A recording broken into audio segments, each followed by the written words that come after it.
Hello, good evening. Welcome back to the Sunday Night Takeaway Show, episode 51. Surprise! Tony has taken some de-aging pills and rubbed on some cream, and his eyesight's magically got better. So, hello, everybody. Hope everybody is doing well in the chat. We're already on to approximately several thousand chats, so it's good to see everybody is clamoured in here and joined so far. Expected more guests along the way. Hopefully they do join in soon. But we are joined by Jez. How are we doing? I'm good, mate. Yeah, all good. Yeah, I must admit, poor old Tony's not well, but well done, mate, for jumping in to host it. And yeah, looking forward to a chat. And yeah, it's been a nice weekend. I haven't have to watch any Arsenal shit. Yeah, neither have we, Jed. You can take the delight of basking in the pain of the Manchester United getting absolutely embarrassed by Fulham, but yeah, we'll cover that in the first talking point that I've got for tonight's show. Budgie, how we doing? Mate. Yeah, not so bad, thank you. Yeah. Thanks for stepping in, by the way, Fuzzy. Much appreciated. That's all right. Where's the carrot cruncher? He ain't got here yet, has he? No, he said he's finishing off a film. Oh. Don't know what film he's watching, but I'd imagine he would have been watching The Downfall of United, but never mind. Do what you got to do. Let's say hello to peeps in the chat. Big ups to Daz. West Ham girls 3-1 up and blown it. Same old West Ham. Well, send the genes in the West Ham genes. Big ups to Matt Foster. Big up Tony and panel and chat. Hey Daz. Unfortunately, no Tony, but he might join in the chat. So if he does jump in and say hello, then do be sure to extend your well wishes. United on Banter FC, Harry Thompson. It's pain, absolute pain. Big ups to Happy Hammerette, oi Hammerloys. Good to see you, Happy Hammerette. Is Old Trafford still collapsing and rat infested? We are rat infested at ownership level. Quite literally, Sir Jim Ratcliffe. So, yeah, we've got some major infestation, and rumour has it the best case of dealing with that infestation is some Qatari, is it them rat hunters or I've forgotten the word, but pest control. Qatari pest control, definitely collapsing. It'll be collapsing on I think it's the 9th with the Arsenal game, because I've got a big ass protest scheduled for that. I gave up on the club a year ago, swapped to City. How so? They still have supporters, but it's built on plastics anyway. Don't know which club you're referring to there, Harry, whether you're talking about City, because if it's City, then I could probably understand that. Newcastle, potentially without Gordon, pending appeal for red card and Isak injury. That's half their attacking threat, although they've still got our nemesis, CW, who loves to score against West Ham. Great point, Matt. Yeah. It's funny because not only has a club collapsed, but Stadium literally falling apart. Matt did have to chuckle at that. And big ups to Lone Star Londoner and Larry from Lexington, Kentucky. Come on, you Ryans. Or in my case, come on, idiots. Big ups to you. So, in terms of talking points, I suppose, as it's still fresh in everybody's minds, we'll talk about the FA Cup roundup for this weekend. I know it's a bit of a sore subject, as neither of your club, well, all three of our clubs are no longer in it.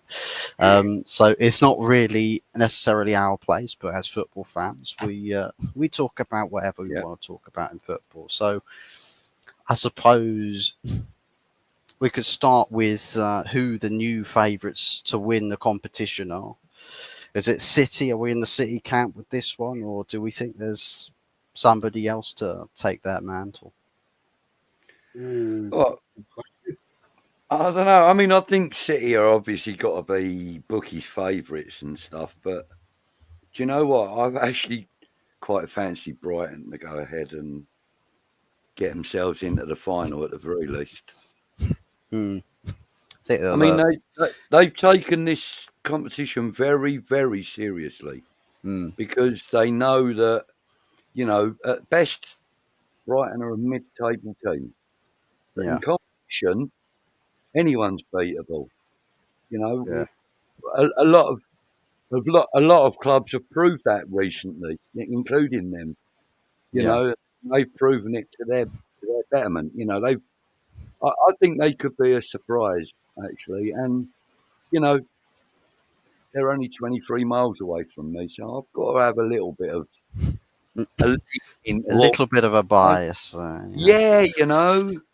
I mean, geographical everybody bias, keeps telling me, support your local.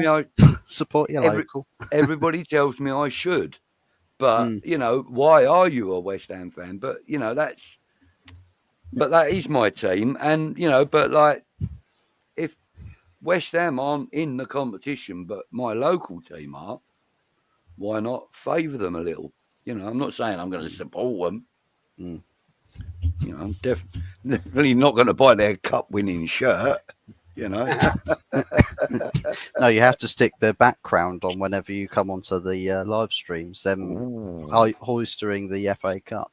Yeah, I might do that just to wind up all the Liverpool and Arsenal and Tottenham and Man United and West Ham and Newcastle fans. You know what I mean? If they go and bloody lift that cup, I think we should all be bloody ashamed. But they are playing well anyway. So that's yeah. What's your take on that, Jez? Well, yeah, I mean, I pretty much, as Budgie said, I mean, Brighton's only 25 miles away from where I am. Budgie and I live pretty close area together, different towns, but we're not far apart. And I think I have to support Brighton because my little grandson, who was a gunner, is now a seagull. He decided to start supporting him last November.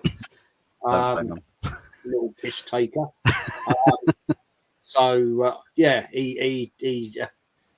He hasn't got his own phone, but he used his mum's phone to text me, Grandad, Brighton are still in the FA Cup. Where are Arsenal?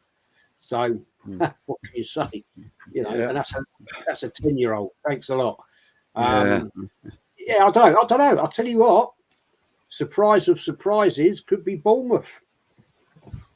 Yeah. They have been a bit of a shocker so far, haven't they?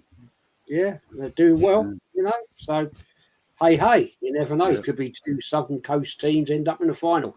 Anyway, it's going to be interesting, man. Yeah, it could be Preston, it could be Palace as well.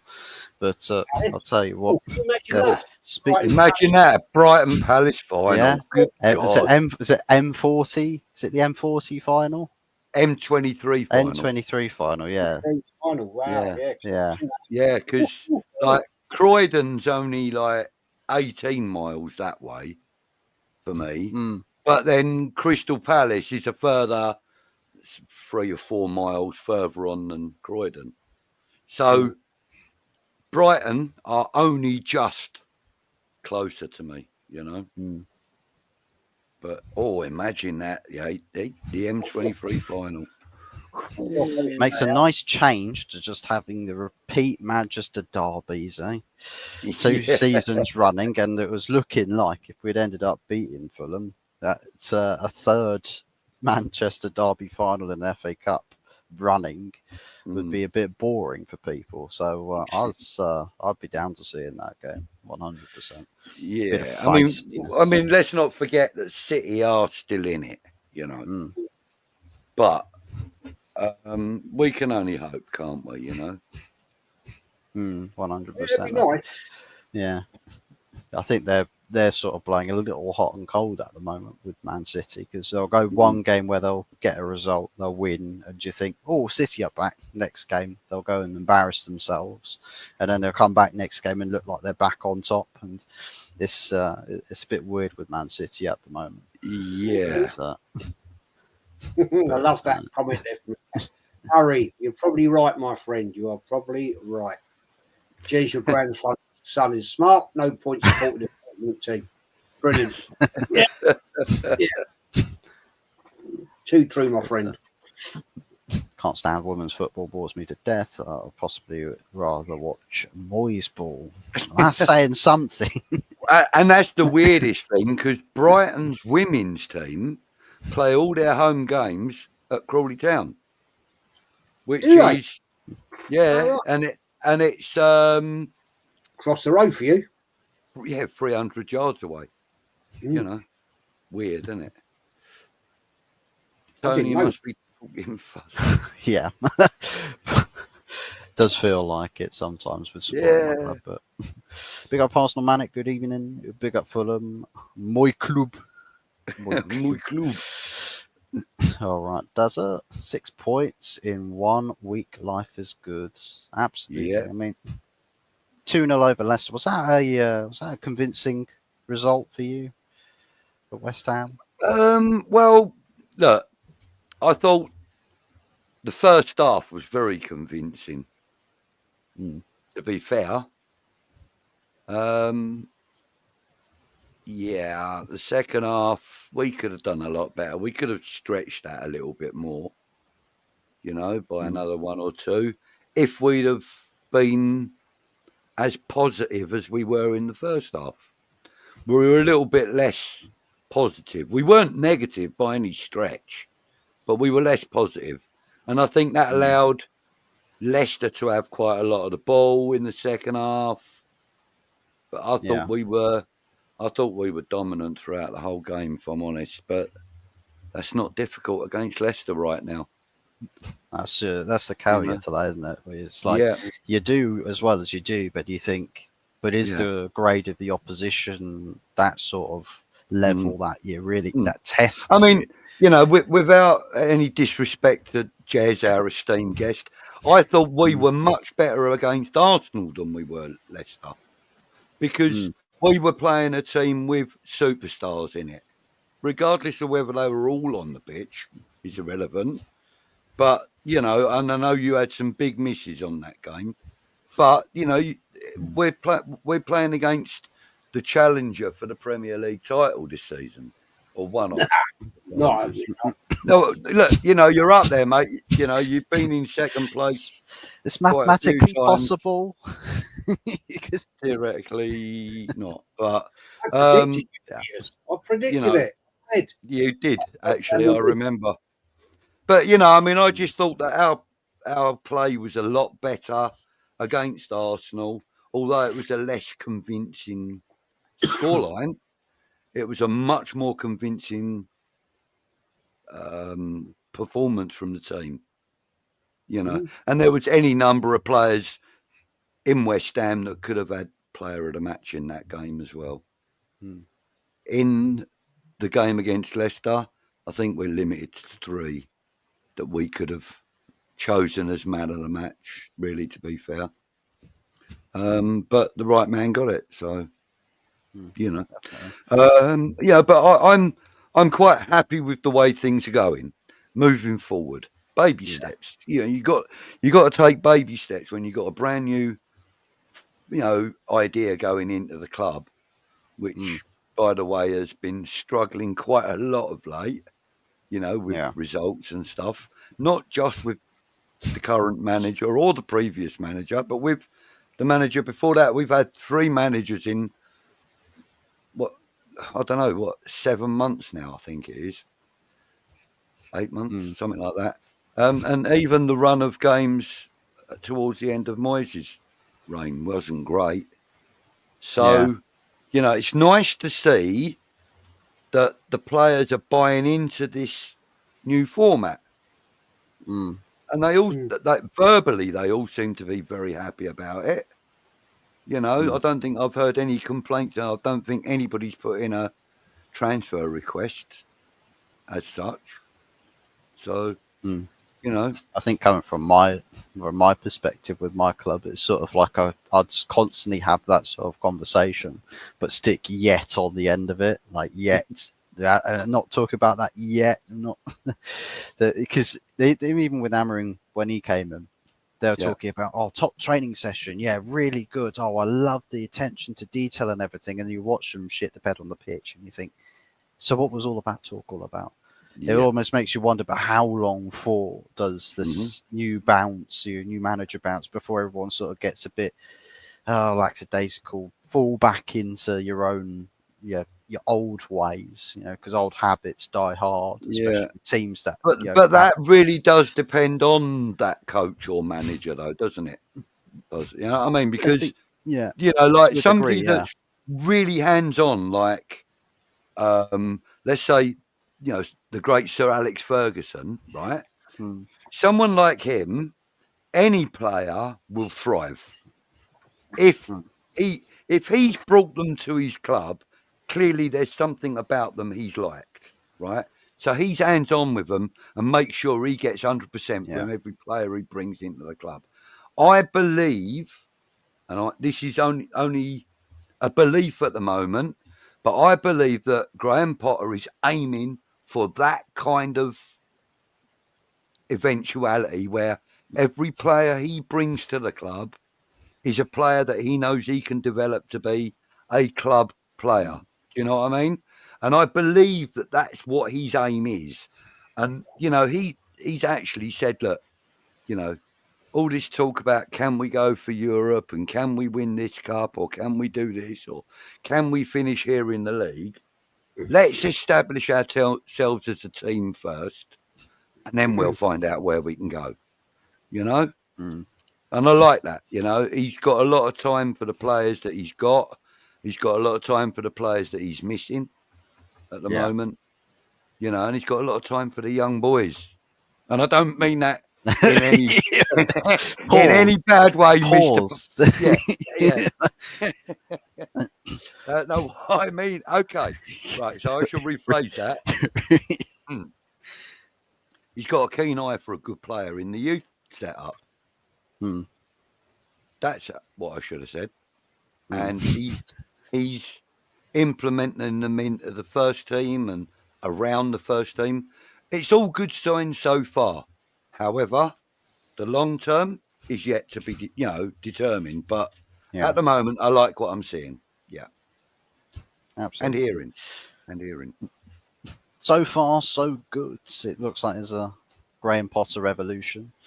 Maybe if we had Michael Chelsea on here, we might have a different tune about Graham Potter because that project didn't quite work out as well. But yeah, we certainly would, and we would have with any Chelsea fan. There might be, some in the chat. You never know, but I mean, listen, at Chelsea, I think the job was far too big for him.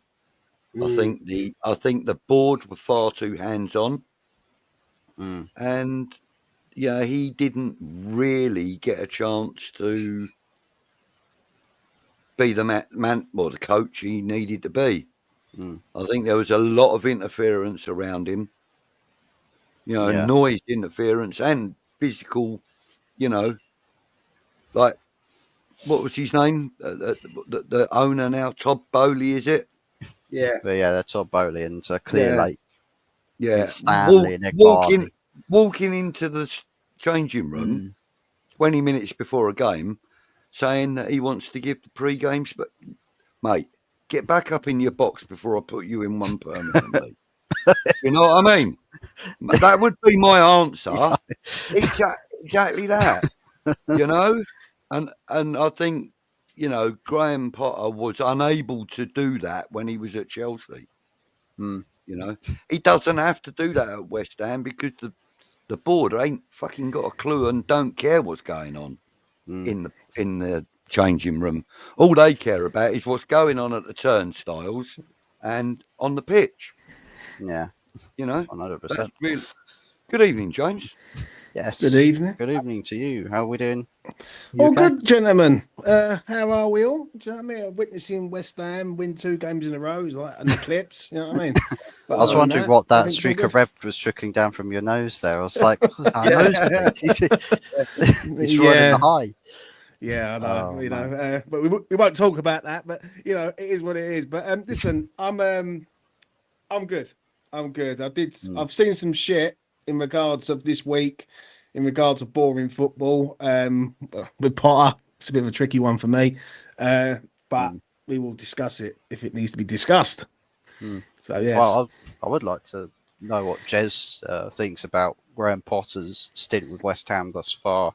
Whether there's a lot of positives you're seeing from them so far, or whether there's still plenty of work to do there.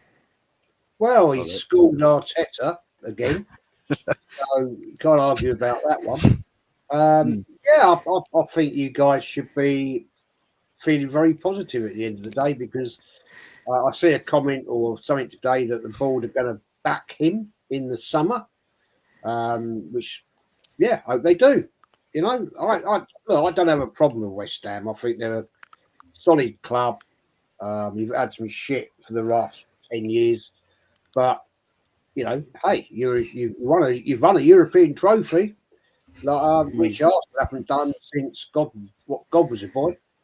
And hey, yeah, well done. And so you beat us, and I predicted it, so I must know something about West Ham. So yeah, it's all good to see, man. All good to see. Lovely stuff. I suppose we can talk about the other North London outfit with the Premier League. Whilst you've got West Ham 2-game bounce, 6 points. Arsenal 2-game bounce with 1 point from 6. And it seems like you're sort of matching the amount of shots you have on target as you do with the amount of points you seem to be attaining in recent weeks. One club with West Ham's recruited in January for a striker, and they're finding goals and still yet to sort of bed him in. Arsenal reliant on the new revelation, that is Mikel Merino. He's the new prophet. He's your 20-goal-a-season striker. Kai Havertz is sweating under the collar. Yeah, that was a one-trick pony, wasn't it? You know, at the end of the day. Yeah. CGM up as playing up there. Dear, oh dear, oh dear, oh dear. And it's like United with Marouane Fellaini. Get up top, we'll lump the ball to you. I mean, it just shows this guy's clueless, Arteta. He ain't got a Scooby-Doo. The substitutions he made in that West Ham game, dear, oh dear, oh dear. What was it all about? You know, you're looking to get a goal and you swap defenders for defenders. That makes sense. Oh, I'll tell you what, we hadn't bought a striker. So, hey, who knew?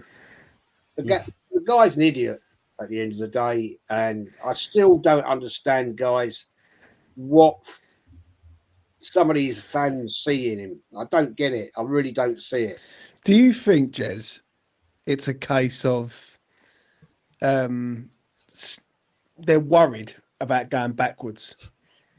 I know, like, you're going to go say, "Oh, well, we ain't gone forwards, etc." But is it a case of that they're concerned that if you get rid of him, Arsenal could go backwards? Well, the thing is, James, right? Let's look at this. Actually, I was having a chat with about this the other day, right? Where we are now is absolutely really no different when Wenger went. If you look, all right, the position in the league is better, sitting in second spot, right? But the players, he's lost players, he's sold players that he maybe could have kept. And to be fair, if you look at what we've got on that bench and what's on the pitch, we ain't going to win all. We're not going to win the Champions League. Let's put that right. Yeah. So we need to rebuild again. Now, he said, oh, we need to rebuild the squad 5 years ago. 5 years ago. Right? And now we're back to exactly where we were 5 years ago. So we have gone backwards, to be fair. Yeah. Have you seen that comment at the bottom there, Jez? He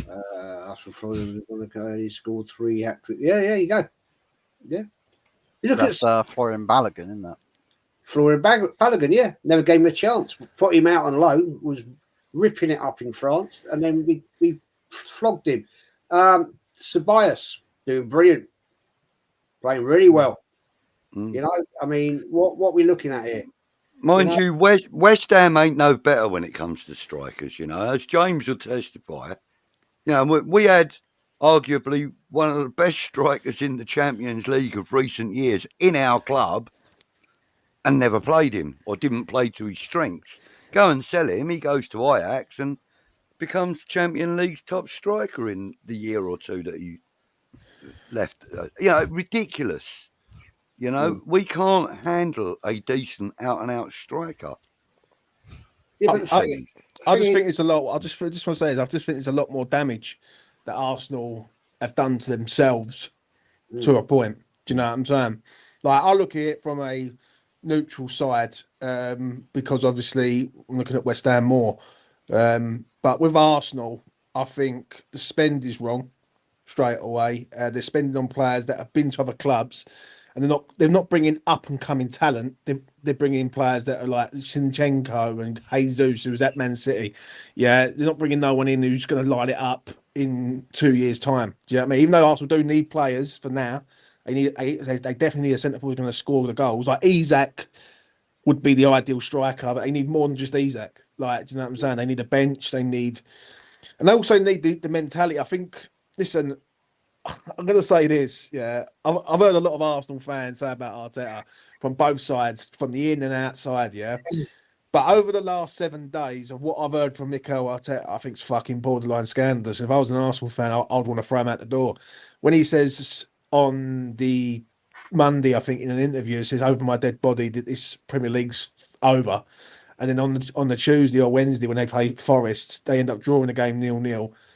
And then he can't even bear to sort of talk about it, and he won't answer no questions about it. To me, that's a man who's got it in his head, in my opinion, that's all about him. It's all about the way he wants to do it, and he can't accept no responsibility. Instead of just owning it and saying, right, we're at the title race, right, and just being honest with the fans, he's keeping the fans in limbo to a point, which for me isn't fair on certain sections of the Arsenal fan base. There'll be some Arsenal fans who will be like deluding and say, listen, no, we've still got a chance. To me, that chance when we beat you the other day, like when we beat you, I looked at it and I thought, right, Liverpool is going to go up another gear now, and that's it. Good night. Do you know what I'm saying? But I just feel with Arteta, you've got a manager there. It's too much about him and not about what he's trying to build. And that's coming from me. Do you know what I mean? I couldn't care either way if he stays or goes. But from an outside looking in, and I've sort of been on this channel. I've seen a few other channels doing their stuff. I know a few Arsenal fans myself, and they say the same thing. And I can see what they're trying to say is that you've got a team there where you've got about 5 or 6 individual brilliant players, but you haven't got a squad, and you need a squad to win a league. And that's what Arsenal are lacking, mate, if I'm honest. Yeah, totally right. But the thing is, I'm chatting to a lot of guys that still go, that I used to go with, and they're incensed by his comment. He don't want to talk about it. Well, I'm sorry, mate. When you got blokes spending $2,500 a year, they're entitled to talk about it. Arteta, you should be talking about it. You should be saying what's gone wrong. You should be saying you've failed again. There's muting in the chat there. I know who you are. And, finishing second, sitting second's great. Well, what do you get for finishing second? What do you get? Yeah, but do you know if he had won the Carabao Cup, would that have been acceptable for you, though, Jez? I don't think it would have been. I'd have taken it, mate, because we ain't won shit for so long. An FA Cup, which he didn't win, it wasn't his team. It was Emery's. Right. He's then got rid of most of that team. Right, and he hasn't won anything. So what's that say to you? Sorry, second, great, brilliant, fantastic. You tell me, right, in 15 years' time, in a pub quiz, right, who's going to say, who comes second? Who comes second that season? Who comes second that season? Oh, who won it? Nobody's going to remember Arsenal went second, because nobody cares. I think everybody will remember that Arsenal kept coming second, though, Jez. That's the point. That's because there's fucking memes about it. There's jokes about it regularly. I think that is something that will. But like you said, what do you win? Nothing. Exactly. Especially this season. Especially this season with Liverpool. I'm going to be honest. This was the season where if Arsenal was going to win it, they have to win it now.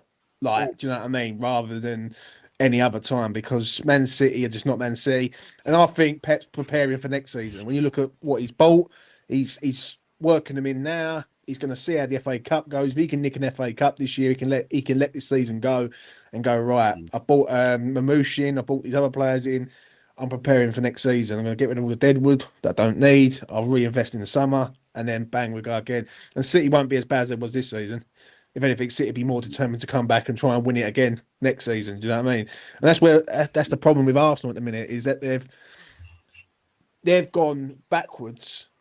Like City have gone backwards, but City are preparing for next season. Arsenal have gone backwards, and they're not preparing for next season, which is a problem in their department. I'm going to be honest. They're actually kind of scratching for survival in that top four, to be fair. Yes. And, and I'm sorry to have to say to this to you, I'd be quite happy if Arsenal didn't finish the top four. Do you know? That might just, at the end of the day, get Arteta out. Because this guy has come to the end of his line. He's hitting a brick wall. He can't get over the brick wall. He can't get round the brick wall. He isn't prepared. And enough is enough. He's got too many excuses. Before I let Fuzz have his say, he blames the ball. Yeah. He blames the fucking. What's the other thing he blames? He blames something else recently. Red cards, fans leaving early. Blamed everything. Yeah, you can't be blaming everything. Sometimes you got to look at yourself and think, am I good enough to do the job in hand to get these boys over the line in winning a major competition? And the answer to that is no. I don't think he is. If you want it to be real, I reckon a lot of these young fans, like the Arteta sections, right? They accept failure because they've never ever, none of them were around in the glory days 21 years ago. They didn't see Arsenal win titles. They didn't see Arsenal win lots of FA Cups. Right, they didn't see Arsenal get to a Champions League final, where we got cheated, by the way. And they accept this. They think it's success. It's not. Success is when you win, and that's this game. This game is to win. Sorry, I don't accept it. But would you be? Let me put it this way to you, Jez. Yeah, would you be accepting Arsenal win a trophy, i.e. a Carabao Cup or an FA Cup every year, and then just not finish anywhere near the Premier League title? Because I think a lot of people would say that Arsenal want that Premier League because they haven't had it for so long. That's the one that they're craving. So I don't feel, from an outside, I might be wrong, but I don't feel that Arsenal will accept, or certain Arsenal fans will accept, just an FA Cup or a Carabao Cup. I think deep down they need one of the major ones. That's either the Champions League or the Prem. And I think that it will. If you go and win, like in 3 years, next 3 years, you go and win a FA Cup, Carabao Cup, FA Cup. I don't think that's going to be acceptable. I really don't. I'd agree with you. I'd have taken. I mean, it pisses me off. Since he won the FA Cup, we've been third round, fourth round, third round, third round. That is unacceptable for a man who's only won one trophy, and that is the FA Cup. So he's completely disregarded it. Yeah. Now, I agree with what you're telling me, is the fact that it's not... I would take an FA Cup this season. I would have taken the Carrier Bag Cup this season, right? Because it's something... We've got a bit of silverware in the cabinet. But... Arsenal are a big club. They should be challenging for the Premier League and winning it. Not just challenging anymore. With what he's done, he should be winning it. He had the golden opportunity this season. People, he wasn't back. He wasn't back. Well, I'm afraid he was. He wasted money.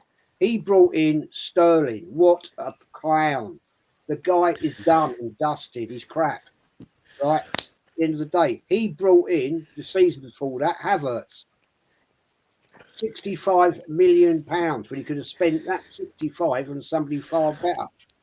Last summer he had money. Let's not forget that he had £185 million to spend. What did he do with it? Bullshit. So I'm sorry, I can't accept what people are telling me. At the end of the day, I mean, the same old question here. It's always the same. Ian R saying, Jez, who would you bring in if he was to be sacked?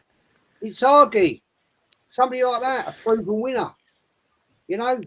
The only thing I'm going to say to that is there's no guarantees that if you sack him that you're automatically going to go and win something with another manager. Right? That's the one thing I will say, yeah, because you can go and get anyone. Right? You can go and get who's like Simeone. I'll name him as an example. Right? You can go and get him. There's no guarantees that he walks into Arsenal and wins the league in the first year. Right?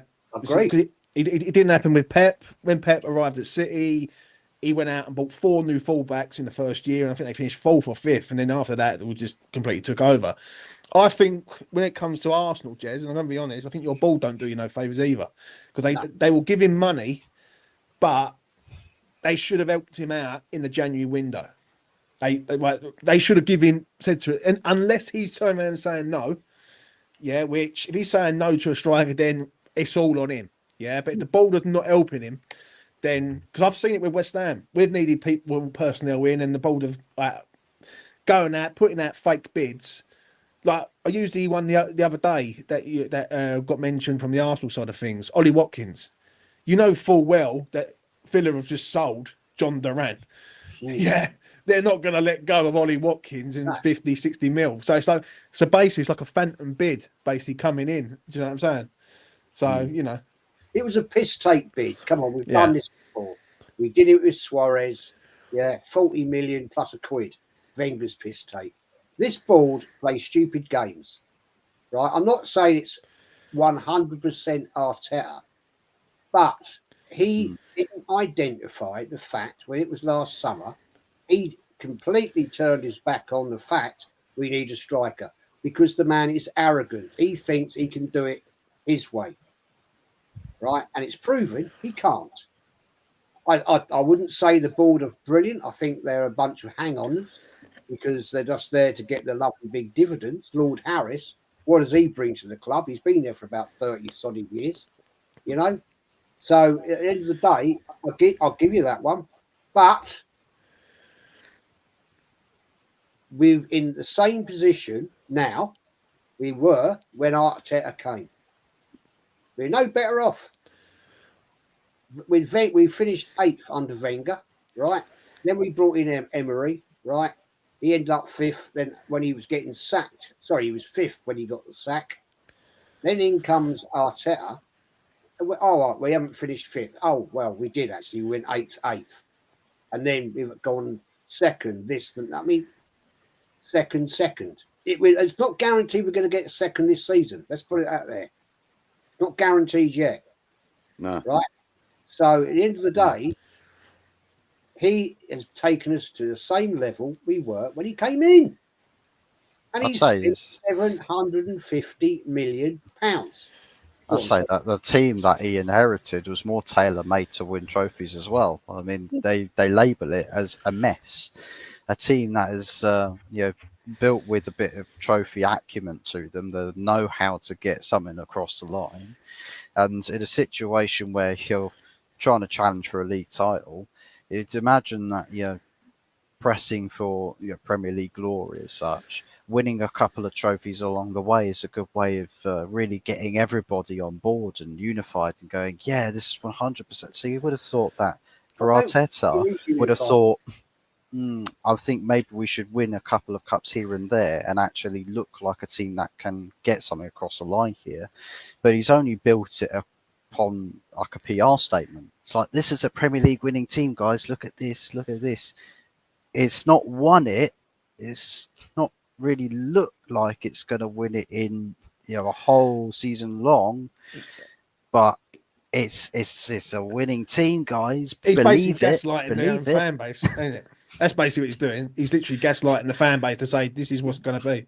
Didn't he gaslight the fan base with one of his press conferences recently about? I think Lee addressed it when the reporter pressed him on the matter. Like, just so you know, some of these fans are looking at your situation, Mick, and they're not necessarily happy with what they're seeing.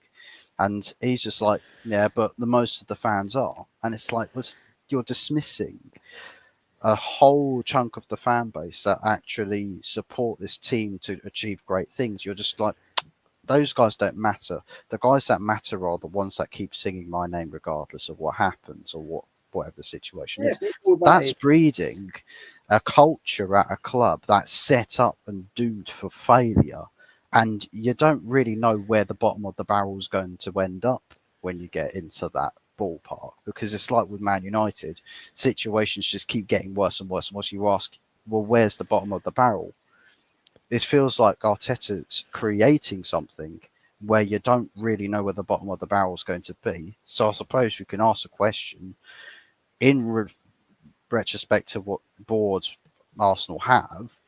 What would it take for Mikel Arteta to get the sack at Arsenal? Where do we draw the line here with this? I personally think it's going to take the fans to get him out, and they eventually turn him. We've got PSV coming up this week. If we lose that game, we're away, and it's not going to be an easy game at all at their place. If we lose that, and we don't turn it around at the home game at the Emirates, there's going to be a lot of because there's a lot of fans out there who think we're going to win the Champions League. Really, I don't know what you're watching, but it's not what I'm watching. And the fact that there was booing at the Emirates when you lot beat us, West Ham beat us, right? People were getting the ump there. So, can I ask you something, Jez? Because I do hear this quite a lot, and I see this on another platform the other day, and I had to laugh because I'm going to be straight. There's you and a few others who I do rate as Arsenal fans. I look at you and I think we speak from the heart, and what you're saying is pretty genuine. Then there's some wankers in any sort of community that say a lot of shit just for clicks and baits, basically. I see something the other day where a geezer turned around and said that Arsenal are going to dominate from next year onwards. He was with Dan Lawless. Shout out to Dan Lawless. I know who Dan is. And basically, I had to laugh because I'm thinking part of the fan base knows that there's a problem there. The other part are so deluded. And if there's people who actually think they can win the Champions League and beat the teams like Bayern Munich, Real Madrid, Liverpool, I don't know what they're on. AEK Larnaca even, because at the moment Arsenal don't even look like they could win the Conference League right but now. it's just, you know what, it's just, I've noticed it with fan base. I noticed it with ours to a point. Like with our manager, and I will speak about our manager in a minute, but like with Jez's side of things, I can see it. I can see that people are saying, well, hold on a minute, how long do you give him before you go, this ain't right? Like we had it this season with Lopetegui at West Ham, and we knew that there was a problem straight away. I knew after the Spurs game, I went, nah, it's enough for me. If this geezer can't get up for Spurs away and we just get blasted out of the ground there, he's done, right? And then some people are like, no, you got to trust the process. That word, trust the process, is like one of the most buzzwording bollocks I've ever heard in my life, because I hear it, it doesn't make no fucking sense. It's the biggest red flag in the world to me. Yeah, and it just doesn't make no sense. And I can understand it from the Arsenal side of things, because they're looking at it and think, right, he's built this up, he's got players there, he hasn't got a squad, he's got rid of players who could have been handy. He needs about 250 million spent on that team, right? And that's to get started. Do you know what I'm saying? That's the build. That's your centre forward. I'm going to say that's a centre forward. That's a covering left-sided attacker for Saka. I think that's a couple of players on the bench, and maybe a covering centre half in case Saliba or Gabriel goes down. Because I just don't think they've got the personnel. I totally agree with you on that. And this is the question, right? With what he's done with 750 million, yeah, and some of the shit he has bought, defenders, goalkeepers, and why, hasn't brought in the one position we need after he got rid of Aubameyang, because the guy's an arrogant prick. At the end of the day, we can see it. And you're right in what you say about some of these Arsenal tubers and everything on these various other platforms. They're doing it for clicks, right? I mean, dear God Almighty, I've been on channels with some of these other YouTubers that one of them, you know, I actually said to him, well, you said if he didn't win something this season, he's got to be sacked. This is at the start of the season. I said, you said that. He said, yeah. I said, well, but you're still saying give him another year. Yeah, because I've changed my mind. Well, what sort of credence does that say about you then? What has he seen to make him change his mind, though? He's an Arteta inner, right? And he knows all of his basis of what he talks about, right? He's only had his YouTube channel since Arteta came, right? So he gets lots of all the Arteta sexuals watching. Fair cuff, okay. He knows if Arteta goes, right, he's going to make himself look a complete prick. And at the end of the day, he's not going to have anything to talk about. Oh, Arteta's gone. See, I hate that. I'm going to be straight. I do hate that because it's not being genuine and real to yourself. Like, I'd rather someone be real to themselves, and whoever they upset. It's up to them. But I do understand what you're saying. I do understand it. Like, we've had it on the West Ham side of things. Like, I had it with Moyes, and the thing is with Moyes, for me, I took a bit more respect for Moyes, and I was like, I'm not going to hand this geezer out and literally want to castrate the geezer because he had won us something.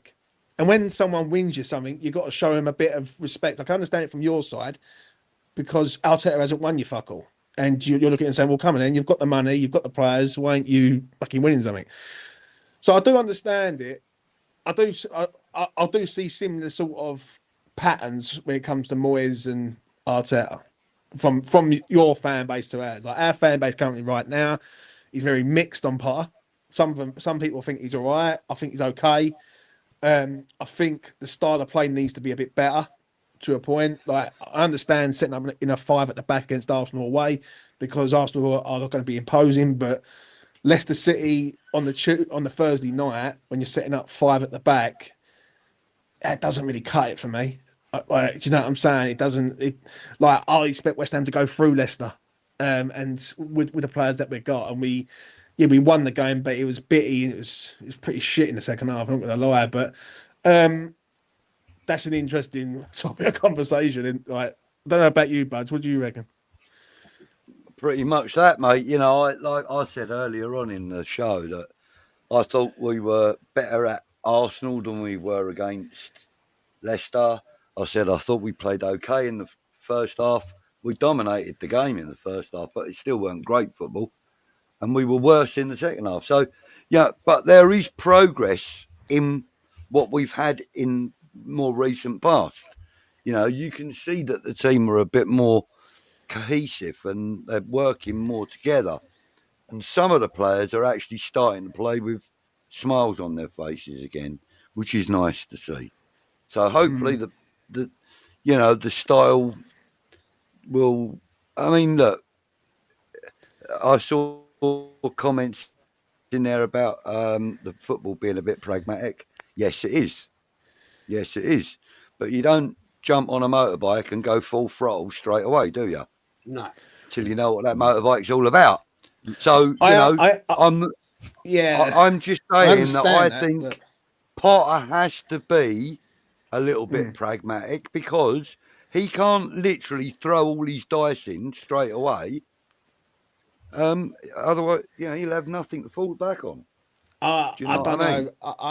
I get what you're saying. I had this argument with Jay on E20. Yeah, I get what you're saying on that side, but when you're playing Leicester City, you're getting piped every which way but loose. I can understand it against Arsenal away. You're playing a good side, even though they didn't turn up. You've still got to respect the side going to the Emirates, and you've still got to do the job in hand. So I can understand playing a bit more pragmatic away from home against a big 6 side. But at home against Leicester, I'm expecting West Ham to turn up 4-3-3 and really go for the throat sort of thing. And the thing is, there's 2 sides, and I said this on E20 the other day. Yeah, there's 2 sides of the Arsenal game where I looked at it and I thought, on one side, pragmatic, we won the game 1-0. Arsenal had 10 men, we didn't attack. If Arsenal score that goal, people will turn their attentions and say, well, why the fuck did we not go for it and end Arsenal and make it 2-0 instead of sitting back? Because you can only do that for so long. and I've noticed it, especially with certain games. If we don't score first, are we capable of playing that system and scoring two? I don't think we are, if I'm being honest, and that's where I'm a bit sort of. I'm not knocking Potter. I think Potter's a good manager, but I think he has to get better in that department, especially in the attacking third. Yeah, I'm sure you're right, and I'm sure he will. But yeah, you've also got to remember, James, that we turned up at the Emirates, a struggling West Ham side. Arsenal thought they were going to walk through us.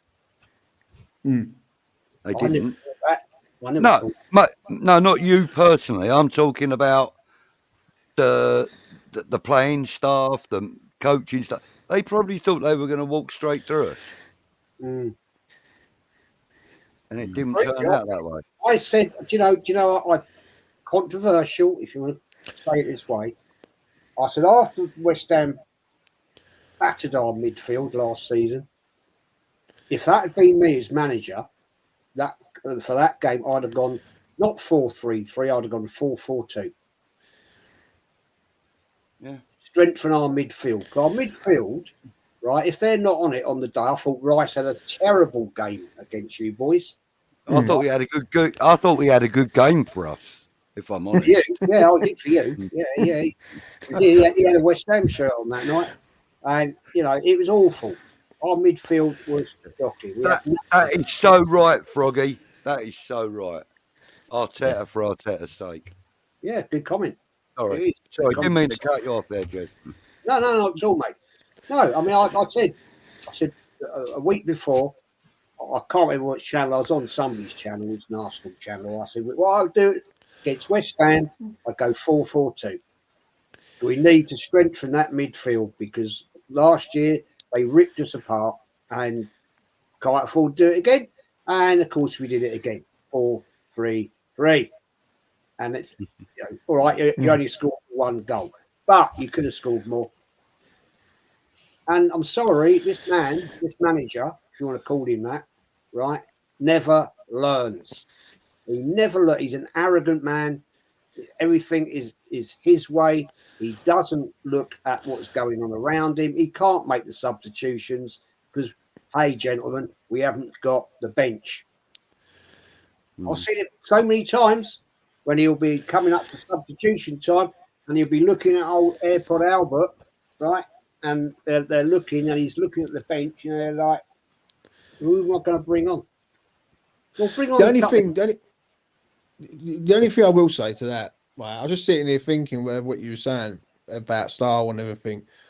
What do Arsenal fans think of the style that Mikel Arteta plays? Because on the West Ham side of things, people moaned fucking consistently over Moyes playing a low block, pragmatic type. I hope that I don't see this in a year's time where I'm sitting here on March the 2nd, 2026, and we're saying, well, Potter's being a bit pragmatic. He's being too pragmatic because it just feels like the game is evolving day by day and people want to see a bit more attacking. And I've noticed this sideways and back passing and trying to play at the back. The good teams can do it because they've got the quality to do it, but the lesser teams will always struggle. Do you know what I'm saying? Because they haven't got the quality to sort of pass it like 3 touches and then out into the opponent's half. So what do they make of this sort of style that Arteta's playing, mate? I think this is a very, very funny one, James, to be honest. There are games where Arsenal play exceptionally good football.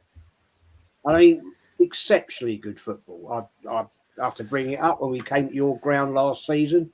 Absolutely tore you and ripped you a new one. Played you off the park. No question about that. And we have done that in the odd game. But most of the time it's sideways, backwards, sideways, slow, boring. That is not entertaining football. And then, people say, George Graham used to do that. No, he didn't. George Graham built an exceptionally good defence, which teams just basically couldn't break down. The midfield and up front, right, Valens Smith and that lot, played decent football. Yes, he used to it was 1-0 to the Arsenal, all that. Because Arsenal would get it over the line and he'd close it down because we had a brilliant defence. We haven't got that brilliant defence. We've got two very good, solid defenders in Gabriel and Saliba. And then we've got the shaky ones that come in now and again. So, I mean, he brought on the other day. He brought on an injured He's not fit, Ben White. He's not fully fit. Why'd you bring him on? And then you bring on, right, and you stick in the midfield, Kieran Tierney, probably the best left back we've had for years. He doesn't play him. Yes, he's had injury issues. I get it, but he's fit. Yeah, and you stick him in bloody left midfield. What are you doing? What are you doing, man? Because at the end of the day, it's his fault. I don't care what anybody says. He's got rid of players and he hasn't invested to get the right ones back. And the only person you can blame for that, you can't blame the board, right? And there's all these arguments about why Edu left and this, that, and the other. It's down to the manager. The manager makes the call. He says, I want to buy this player if we can. I need to get another strength. I need a strength player there in that position, right? Yeah. And if the board, and he cannot say to me, guys, he hasn't been given money. All right. My question is this. We didn't invest in the January window when we needed that striker and we needed a backup for Saka. Right? Okay. Why? My personal opinion, that's my opinion. There's no fact or reason to this. Yeah. I reckon the board has said, you've had all that money, mate. You had the 185 million that you got from the Champions League last year. You've had it. You spent it. Now it's down to you to get this team over the line with what you've got. Do you know what I think? You're wrong. I think you're right there. Yeah. But I think there's one element that I think where he's fucked up. I'll tell you. I think when he went out and got Deck from us, he didn't need Deck at the time. He needed to build the team first with the 105. If he would have went out and bought a centre forward to say 50 million, and then he bought a couple of players in certain areas, and then tried to maintain that the standard, then gone out the following season and got Declan Rice, I think maybe it's a different scenario. If Deck would have been coming in, how long has he been there? 2 years, I think he's been there. If he'd have come in last season or whatever it was, I think it's a different story. I think what it is, where he's put all his hopes and dreams into Deck, the money in that, has crippled Arsenal to a point because they've signed one player for 105. You can't keep going out and signing £100 million players each year. Do you know what I'm saying? So, and I think that's what I think it is. If I'm being honest, I think he hasn't built the side. He's got a side full of individuals, but not a squad, and that's the problem. I think you summed it up in a nutshell there. And you know, people say, "Oh, he hasn't been given the support." Yes, he's been given all the support. He's had more support of any Arsenal manager I can think of since Wenger.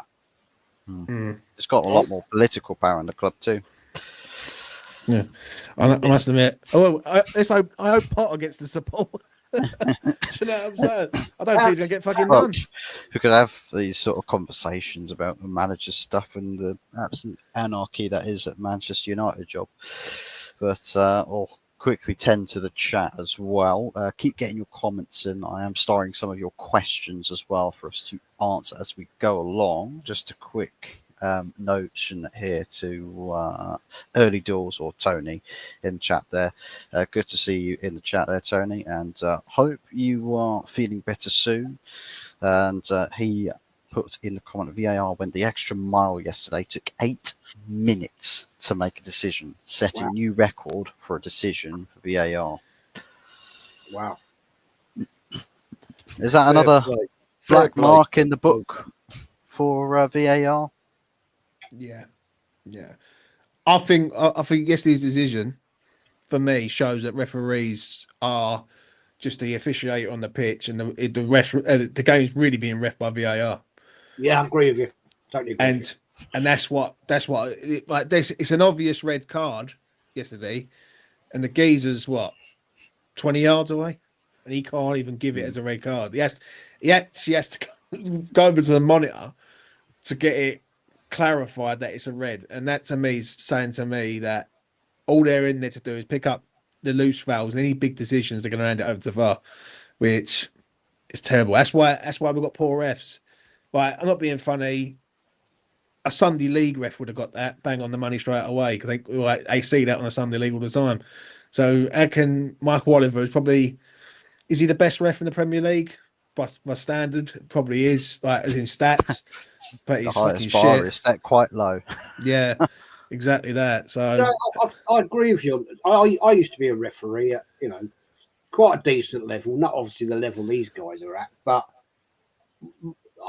seeing how it is at top flight now, a lot of these referees, I honestly think, are frightened to take the big decision because they're marked out of 100 points every game.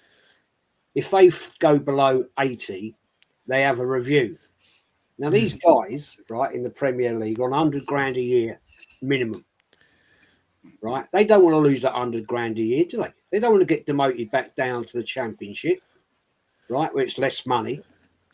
Yeah, and these are some of these guys, the FIFA refs, yeah, getting even more money going abroad in Champions League games or international games. God knows where they go. Yeah, that's more money. All that benefit, all the top flight, first class travel, top hotels, and all that drama. Right. I think a lot of them now think, I've got VAR. I'll let them make the decision. yeah. I'll let them do it. If they get it wrong, then I'm okay. It's basically like phone a friend, isn't it? Yeah, it is. Yeah, exactly. It's like, well, I don't want to make that decision because if I get it wrong, I'm going to get absolutely ripped a new one in the papers, on Sky TV, God knows where else. Yeah. I'll let VAR do it. I'm not sure. I thought it was the PGMOL or whatever you call them. I thought it was their ruling that the referee makes an on-field decision, and the only time that decision is to be reviewed or changed is if VAR call him up and say, we think you need to have a look at that again. That is right. You are right, Budgie. You are right. So if that is the case, then all this about referees are just letting VAR do it all and that, I think it's a little bit far-fetched. I think it's a little bit over the top. But there are some very poor decisions by refs in most games, in most weeks. I think the standard of refereeing has dropped dramatically because, to be fair, who wants to stand out there for 90, 95 minutes a week getting abuse from 60, 50, 30,000 people? Yeah, I don't know about that though, because it's like any job that you're doing. Like you have the pluses and the minuses on it. Do you know what I mean? The plus side of it gets paid a good hefty amount of dough, and doing a job gets called a wanker 30 times a day by 60,000 people. I'd be fighting people for calling me that. Game. You know what I mean? £20 a game, right, down on Hackney Marshes, right, £20 a game. I used to get like 5p petrol money per mile to get to the game. And I used to get far worse than that, my friend. Yeah. I mean, I've been threatened with being beaten up. I've been threatened with I've been spat at. I've had all kinds of shit. And these guys were over 100 grand a year. I'll take the 100 grand a year. Thanks very much. And you can call me a wanker. And they're looked after. Let's have it right. They're security up. They're looked after. Like, I look at refereeing currently right now. I'm going to be straight. The football side of things, it seems to be going down, as in the goals that are scored. Like I watched a sort of goal of the season from I think it's like 2002 or something, or 2004.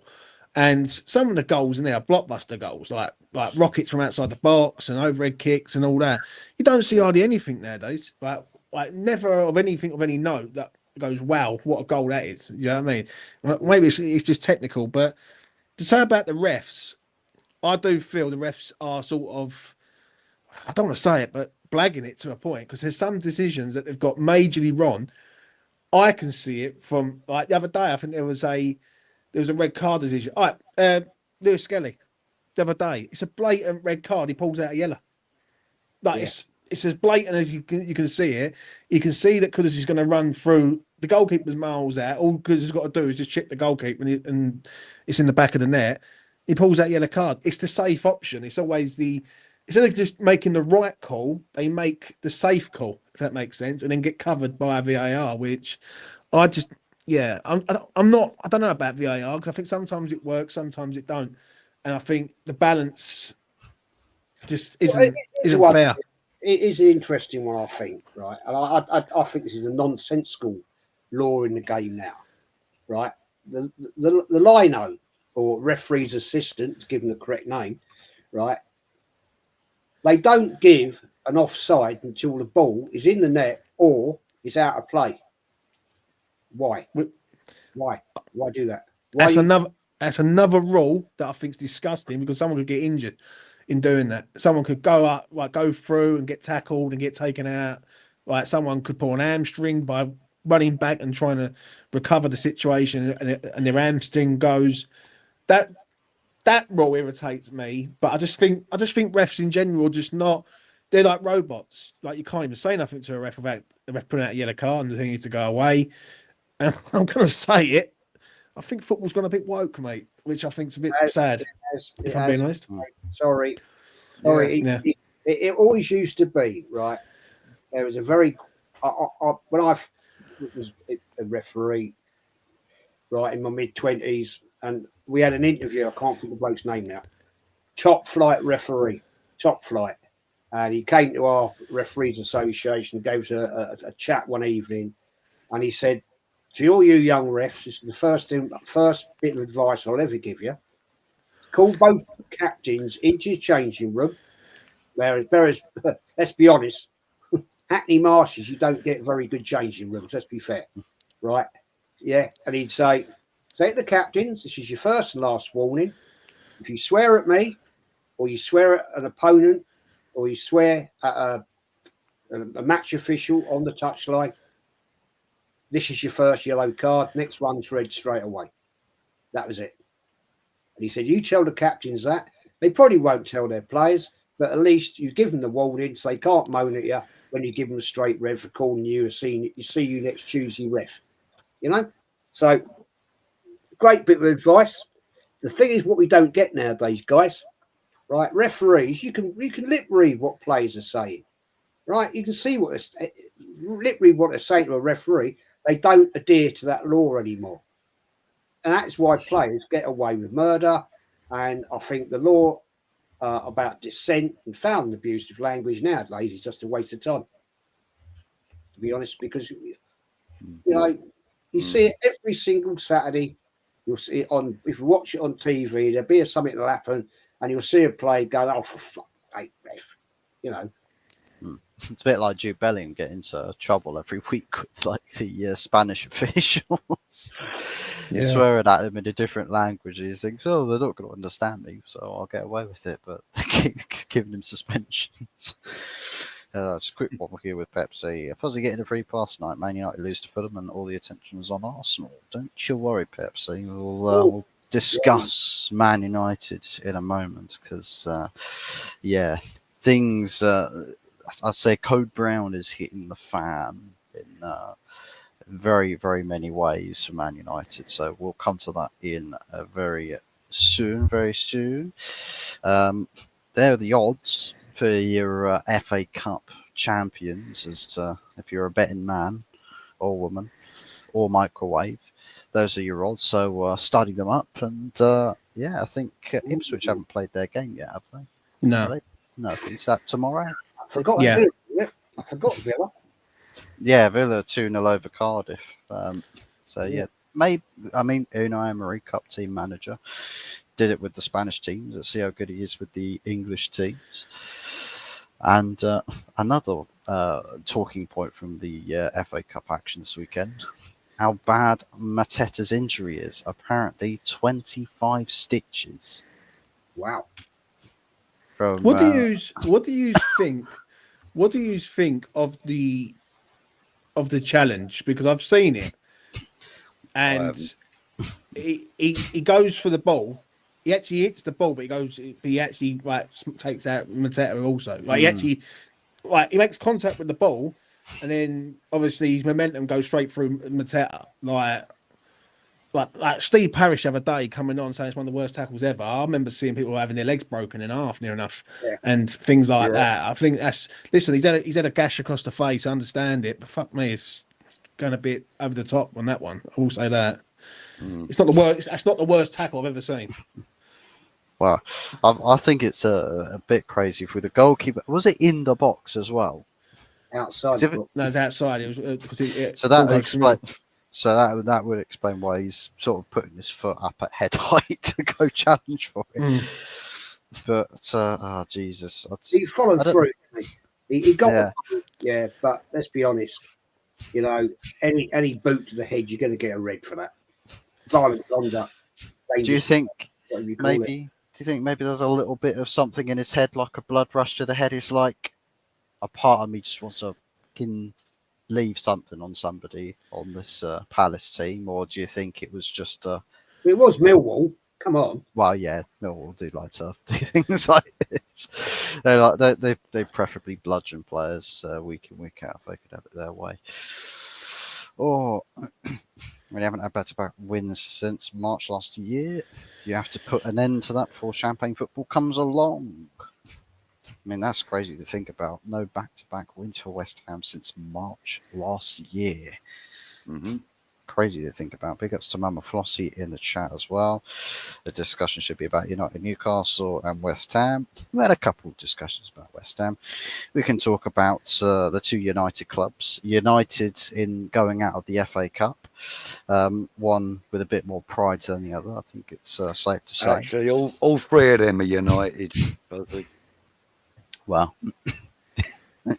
the Uniteds, but you know it is what it is. I suppose if we do steer the conversation to Manchester United, and we could say, can we say United went out with a whimper against Fulham today, or do you think there's a little bit of something there? No breaking of the deadlock, and ultimately lose out in the luck of the draw with penalties. I thought the first half was shit from both sides, and I thought Fulham nicked the goal right on half time, which if it goes in at half time 0-0, it's a depressing first half. It's wait for the second half. I think Man United's goal that they scored was a good goal, but then after that they didn't really do a lot. Right, they had moments. Don't get me wrong, but you got to be a bit better than 7 moments. I just think that, like a lot of clubs, they need to end this season right now. They need to get the season done so Man United can reset. The only thing I will say is Almiron needs to liven up with trying to get the best out of some of these players, because I see the young lad he brings on. He brings on like a young 18-year-old kid who just runs around. He's unlucky with an effort he had. And I think Man United need more. They need more. Like they've got rid of Rashford, fair enough. Garnacho's on the bench when he should be on the pitch. It just feels a bit, I don't know. It feels like something's missing, if I'm being honest. Would you say that's just players? January transfer window, Ruben Amorim only gets one first team grade signing, but they let go a lot of players in a lot of positions. Didn't even explore loan deals just to temporarily plug some of those gaps. It feels like 4 attackers. If it's a fully fit roster, there's only 4 attackers at the club, and that's across 3 positions. I think that's selling any manager quite short. And with the expectation of turning a disastrous start to a season around, and the disaster only continuing, it feels like, is this manager actually been given the amount of tools sufficient enough to actually turning a job that's as bad and as toxic as it is around? He's got a lot of work to do there, mate. Yeah. Like a hell of a lot. Like, even with 200 million, he's still got best way of summing it up is how many world-class players Man United got? Oh, I think 0. I don't know. I think the last world-class player there was at our club was probably, I don't know I suppose you could say Cristiano Ronaldo, but also David De Gea, an actual shot-stopping goalkeeper. I think, the modern game was not quite his forte, but whenever you needed him to stop a shot, he was single-handedly winning games for Man United. Yeah. Right now, you couldn't buy a save with our current goalkeeper. I mean, Jesus, I look at Man United. I just want to say quickly, yeah. I look at Man United as a club that is in a major turmoil to a point. Yeah, they've got no decent strikers. I looked at Højlund today, and people were saying about selling him. And West Ham have been linked with him. I'm not convinced. Like, I don't see it. I look at their defence, and you got Maguire in there. You got is it what's his name? Yellow on Lenin. Who's the new player? Yoro. Yeah. Yoro, that's the geezer, yeah. Younger player, but Matthias de Ligt. Yeah, he's as an individual defender, he's doing a good job. But then if you go from defence, midfield, and attack, you've got about 3 players who are really any sort of quality. Like, do you know what I'm saying? And Man United, Man United are in a situation where they need to rebuild now. And next season is like a free hit for the following season, if that makes sense. Like, I don't think Man United will be looking at doing anything next season, other than trying to get back to, say, top 6. And then from next season onwards, that's when Man United need to attack. I think they're in dire straits. I think their ownership's bad news and all. I think some of the tricks that they're trying to pull, and I think that could turn sour pretty quick if United don't get what they want. And it could be a bad sign. Well, we could see what this is going to be all about, especially with Arsenal. I think it's our next game next weekend. Big protest planned for that. It's the first protest since we've had this ownership change, or the structure of the ownership change. And it feels like anything that Ineos are doing at the moment is just one way pissing off the fan base even more. I mean, it's getting quite so ugly that even FC United and Manchester, a club founded by the fans that walked away from supporting Man United back in when the Glazers took over, because they could see what was going to come from a mile away, and they were just like, we're not sticking around for this. We're going to make a football club and run it the right way, how a football club should be run. Even their official accounts are now starting up with Glazers out again. Even they're thinking, even though it's not really anything to do with us anymore, we still feel like it's so toxic we can't stand by and watch it go on any longer. Rival fans have been reaching out to certain content creators in our community saying, as much as I hate Manchester United as a football club, I hate you because you're my rival. Can't have a rivalry without a club that's just non-existent. And this ownership is a sort of ownership you could see running you into the grounds that you just never come back from. And that's not what you want to see in football. So it becomes an issue where it's a football crisis with Manchester United if it goes really that far awry. That it's like we're not. Maybe we don't see. Maybe the protests we've got coming up are reminiscent to that of the ESL protests. Maybe the fans go one step further in cancelling the games. I mean, I've definitely put a percentage chance on the Arsenal game getting cancelled, because there wasn't plans of cancelling the Liverpool game when that protest happened. Fans just got in because they were really royally pissed off. So I don't know what the protests will lead to. I'm sure there's going to be all sorts of campaigns. I mean, campaigning against the sponsorships did damage. I mean, the team viewer straight away looked at things and went, well, since this fan base is tanking us with loads of negative interactions, we ain't going to re-sign a renewal with this club. So we were turning people away from doing business with the club. And to a billionaire ownership like the Glazers, money talks. And if the money starts going away, they're going to start hitting the panic button. So maybe we can put the ownership back into hot water. And I think with the ownership structure at the moment, if the Glazers see fit to sell, I don't know if Sir Jim Ratcliffe at this moment in time can quite say, no, you're not selling the club. I think he'd be forced to. I think he may say, I don't want to sell. But at the end of the day, if there's nowhere else to turn to, I think with the right pressure and prodding in the right places, you could provoke another strategical review that the Glazers undertake. So I think it's definitely something to be said there. But I just think at the moment with the club as a whole, just the feeling around it, just mood outside of the playing squad is just on the floor. Loads of regular working people who earn quite pitiful wages for people who work for football clubs versus other football clubs in the Premier League and in the Championship. These people are getting underpaid, but now are losing their jobs as well. And it's like, it feels like Ineos are just here to do the unpopular decisions that the Glazers probably low-key wanted to do. Because they were the only ownership, they were going to sell themselves down the river if they were to really bite the bullet on a lot of these things. But Ineos are here, they're new, they're local, they're Sergeant Ratcliffe, local Manclad, lifelong Man United supporter. Everyone was like, yeah, jovial, let's get him in because he's one of us. Well, actually, since he's been here, he's probably proven that he's anything but one of the local Manclads. He's gone quite the opposite direction and has become public enemy number one. So, to me, I just feel like the manager situation is an absolute mess. The playing squad, absolute mess. Ownership situation, absolute mess.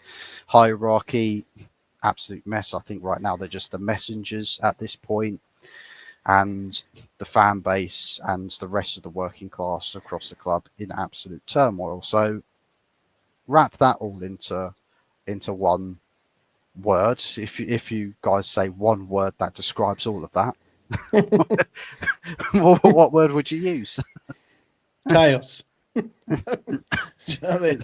It's complete chaos, isn't it? Let's be honest. I just, for me, I don't know about Jez and Budgie, but for me, I look at United and I think they're miles behind.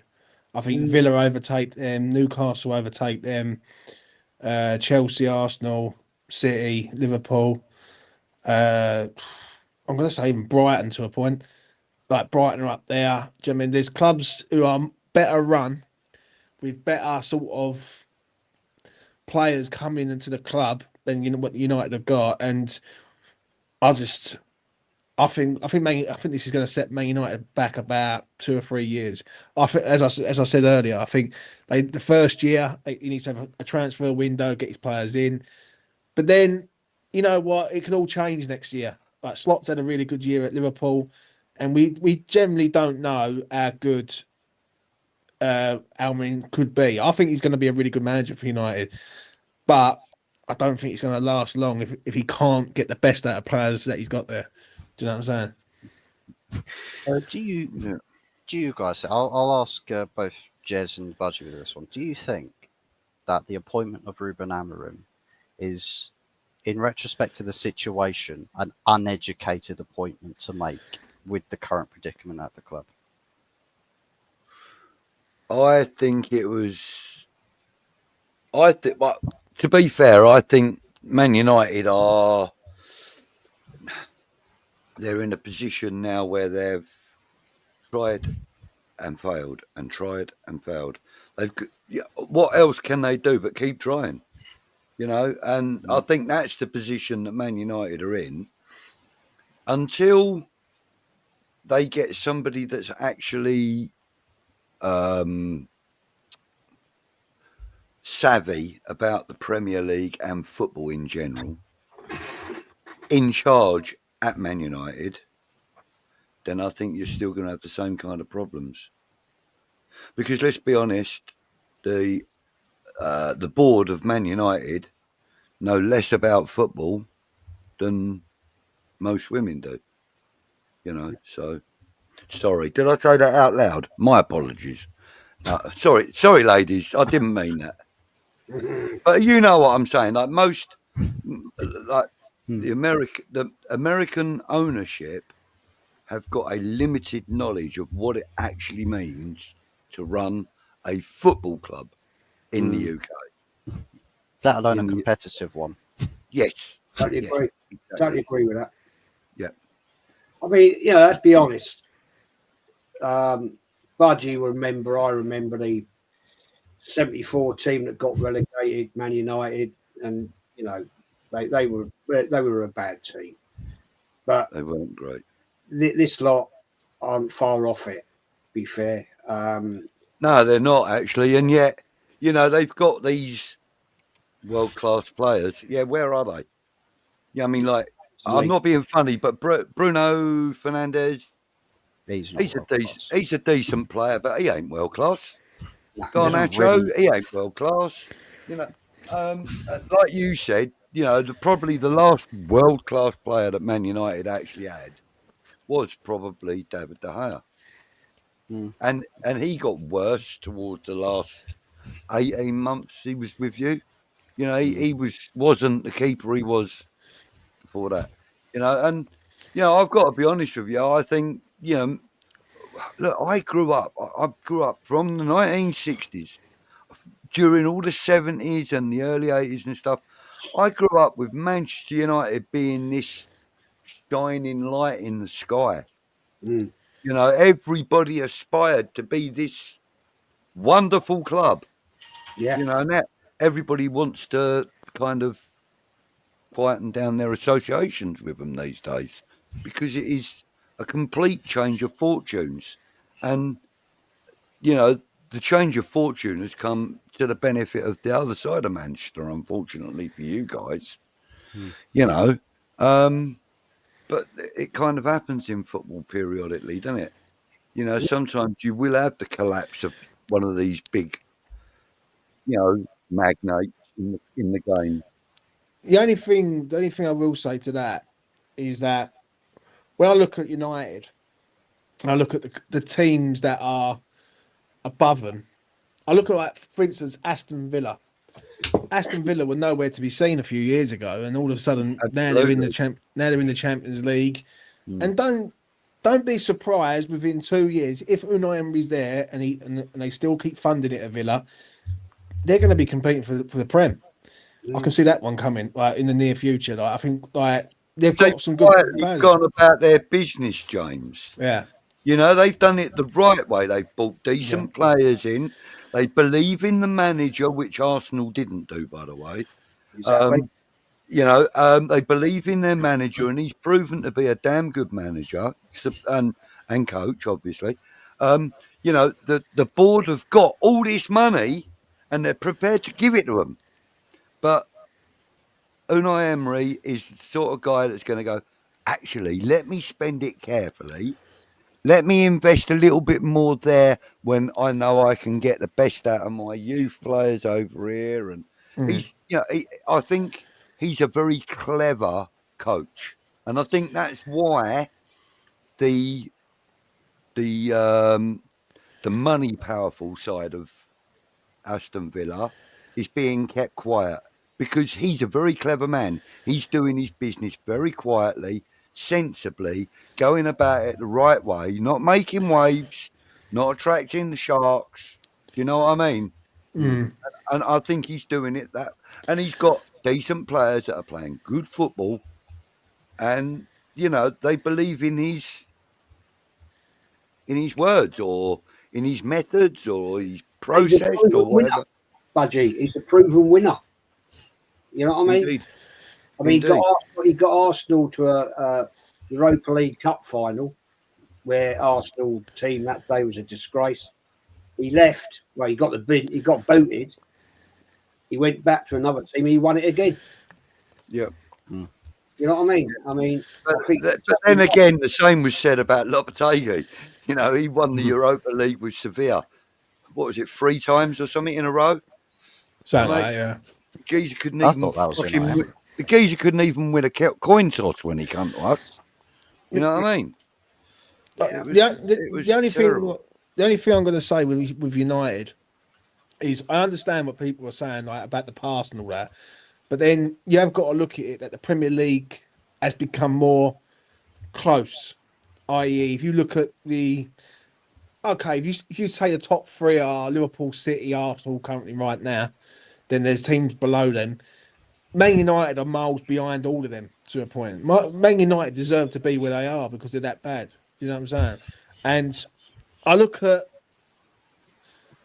I don't like to say it, but Almiron has really got to start getting the best out of some of the players that he's got, because he can't get rid of everyone. Like, if you go through United's squad, complete squad, he's got, a lot of players there that are just no good. Question is though, but how do you get the best out of these players when he's failing to do it? Ten Hag's failed to do it. Mourinho's failed to do it. Ralph Rangnick got 45 minutes out of them before he got sold down the river. Ole Gunnar Solskjaer was their best mate for several years before they started giving up on him. I mean, yeah, but do you think Rashford, like, you need goals in your sides? Is Xerxes going to do it? No. Is Højlund going to do it? God, no. No. Like, I mean, and then you've got players like Mason Mount, who's gone. Can't even get a game. Casemiro. Like, I do think some of the players need to take a look at themselves, but then obviously Almarin's working with shit, basically. Like, I say the same thing with Potter. Like, they've got their structure in place, and I understand that comment there where it says Almarin needs 5 years. I don't think United will wait 5 years, mate. That's one thing with that club. And I tell you what, best way of summing it up, look at Arsenal, I look at Man United. Arsenal will wait until Arteta gets it right. Yeah, even if the fans are not happy on both sides, yeah, they will wait. They won't. They got them down to 5th. I mean, it managed to get them down to 15th. But in some of their league campaigns. But Man United fans will not accept this in 5 years. Like, if Almarin's here in 5 years and they've won nothing and they've not even getting in the top 4, then he won't last long. He'll be gone within. But it can't help when the board are thinking, well, it don't matter if it fucks up. We'll always, sell it on, or we'll turn it into a franchise or something. Do you know what I mean? A bit like Arsenal then. Yeah. Yeah. Be like everything. The thing is, like Man United, right? Yeah, I mean, last time I went to Old Trafford was probably 6 years ago. The place is a shithole. Mm. You know, I mean, even I've never been there. I'm led to believe, I'm told, that the players have moaned about their training ground, a shithole. Now, let's be fair. There's not exactly like they're short of money at Man United. Probably the biggest English club in world football with global support, amount of shirts sold and all that, everything like that. Biggest club commercially in the world. Yeah. So what's going on here? Now, I honestly thought when what's his name? The guy that invested in them last year. I can't think of his name. Sergeant Ratcliffe. Mr. Ratcliffe, isn't it? Ratcliffe, yeah. He's the richest man in England, Britain, whatever you want to say. I thought, well, he's going there. This is going to be a big turnaround. Well, I don't know what's happening there. I mean, why are they not investing in Old Trafford? Because the place is a dump. I'm not being funny though, but a couple of things. Ratcliffe being the richest man in England, over in the States, people earn that in a month. He's lifetime achievement. You know what I mean? In America, their money is ridiculously higher than it is over here. So even if Sir Jim Ratcliffe is the richest man in the UK, I bet you a pound or a pinch of shit that he ain't allowed to spend no more than about 80 million quid. I bet he no more than 80 million quid he can sell. Can yeah, spend. well, I mean, I don't know the financial statistics. I mean, the Cronkies, right, are worth shed loads of billions. Stan Kroenke's wife owns fucking Walmart, right, which is nothing to do with KSC and all that. But at the end of the day, you have to look at yourself and say, well, sorry, not me. Obviously, I'm not one of them. But you have to look at themselves and say, well, why have you let the ground fall apart? A roof that's leaking like shit, rat infested. Yeah, a train. But that's been going on since the 80s, though, Jez. That ground's been coming apart since back then. Hang about, though, Budgie. This is the biggest club in English football. You'd think they'd have the top best stadium. Yeah, but even when I was going there back in the early 80s, it was a shithole. Great stadium to go to, but and I don't mean any disrespect, Fuzzy. It's great stadium in the way it looks and sounds and the atmosphere that you can build in there. Yeah, but is it appealing though? No. Well, No. there you go. So it's kind of who's going to want to play there? It's a theatre of dreams, apparently. Well, it's dreams for people who fall asleep, but for everybody else that stays awake, it's a theatre of nightmares. But a couple of things with the whole Old Trafford thing, right? I think with the investment into Old Trafford, I think there's more a slightly sinister aspect to it with Ineos and the group there with Sir Dave Brailsford and stuff, because they're looking for a way in which is going to make loads and loads of money. To me, there has to be something fishy when you got Ineos Group and Sir Jim Ratcliffe absolutely desperate, frothing at the mouth to get the government to put a hand in paying for this new stadium, right? Buying the land around Old Trafford, right, to renovate the area is like there's something not quite right there. That's going to be the best thing in the world for Manchester United. What can you do to a bloody, industrial park though? Fuzzy? Well, I mean, it's like polishing a turd, isn't it? To be fair, what they've got to do is they've got to improve that stadium to the point where everything around it looks bad. What I think on this, right, is I don't think the owners generally care about United to invest in buying a new stadium or putting money into a new stadium. How much would you say, Fuzz, a new stadium would cost for United?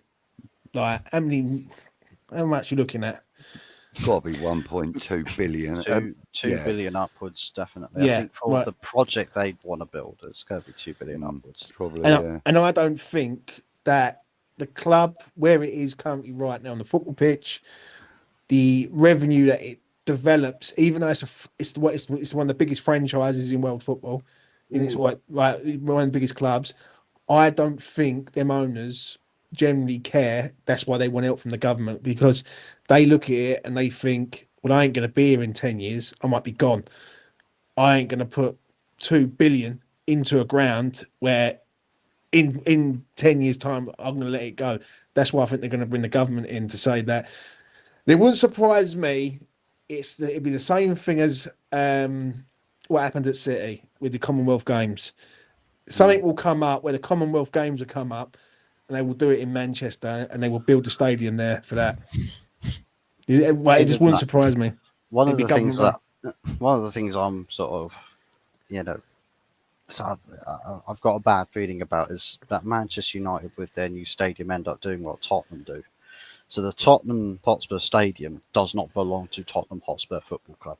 It belongs to the sporting group that owns the franchise of Tottenham.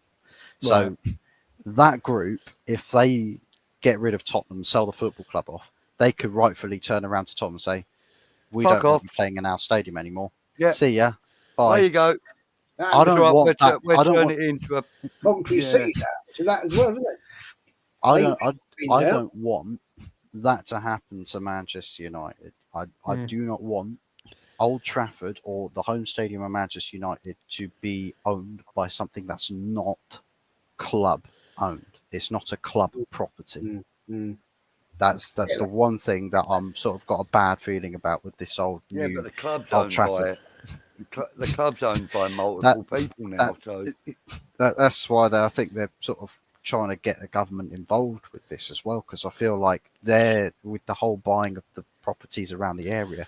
What is it they've got planned? Well and truly, what is the big grand scheme of this Wembley of the North or the SoFi of Great Britain? What is the plan here? Because I swear there's money when money's involved like this. If the fans know about what the real plan is, there's going to be mad uproar. So I feel like it's sort of keeping it quiet, because if they really were getting all the fans involved, like, oh my God, look at this grand spanking new stadium that we're going to build, and look at what good it's going to do for this club in the next sort of like 5 years or so, or however long it takes to build, we're like, this is taking care of that aspect, and then with that, we're going to transform this team into a glorious team that's winning everything that fits that bill. They're not saying anything like that. They're not doing anything like that. Wouldn't It's you very rather, under wraps at the moment. but wouldn't you rather, because I'm sitting here thinking about it, did Everton really pay 2 billion out for their new stadium? I don't think they did. But would you rather, build on United or make the ground that United have currently got now better rather than moving? Because I think I'm quite split on that. I'm quite split on sort of renovating it. The only problem with the renovation side of it is they probably wouldn't get. I was going to say that, but to be fair, we would sell it out quite a bit better as well. To be fair, Yeah. But it feels to me, I'm quite split in it, because a part of me would say yes, absolutely renovate current Old Trafford and get that looking like it's a really good venue, well looked after, and get the fan perception as a venue, as a sporting venue to go to. Get it so that all of these other competition bodies go, oh, I'd love to use Old Trafford as a venue for this. I'd love to use Old Trafford for a venue for that. Because then you get other like groups that will come to Manchester United and ask, can we use the rights to your stadium for this event? And that's like Man United can get proceeds from that. If it's partially owned by the government, is Man United really going to see the money from this grand spanking new stadium if they're going to make it? And the like, thing is, if Tottenham, we know this with West Ham currently right now. When the government owns your ground, Just going to go to the bathroom, lads. It just disheartens people in regards of like, it's not ours. Do you know what I mean? So I do understand what you're saying about it, like the fan side of it. I didn't know that about Spurs. I really didn't. I didn't know that there was a separate company that sort of who are involved with Spurs, who owns the ground. And what Jez said earlier, I'm making right. I think that happened with Coventry City years ago with the Rico. Something happened with the Rico Arena. I think they managed to get the rights to the ground, if that makes sense. So, honestly, I think it's a tricky situation, mate. It really is at United. And but what's more important? I'll tell you what, let's answer this question. What's more important to you United fans right now? 5 years, no trophy, mid-table-ish finishes, top 10 finishes at least, but redoing the ground, or is it on the pitch, or is it both?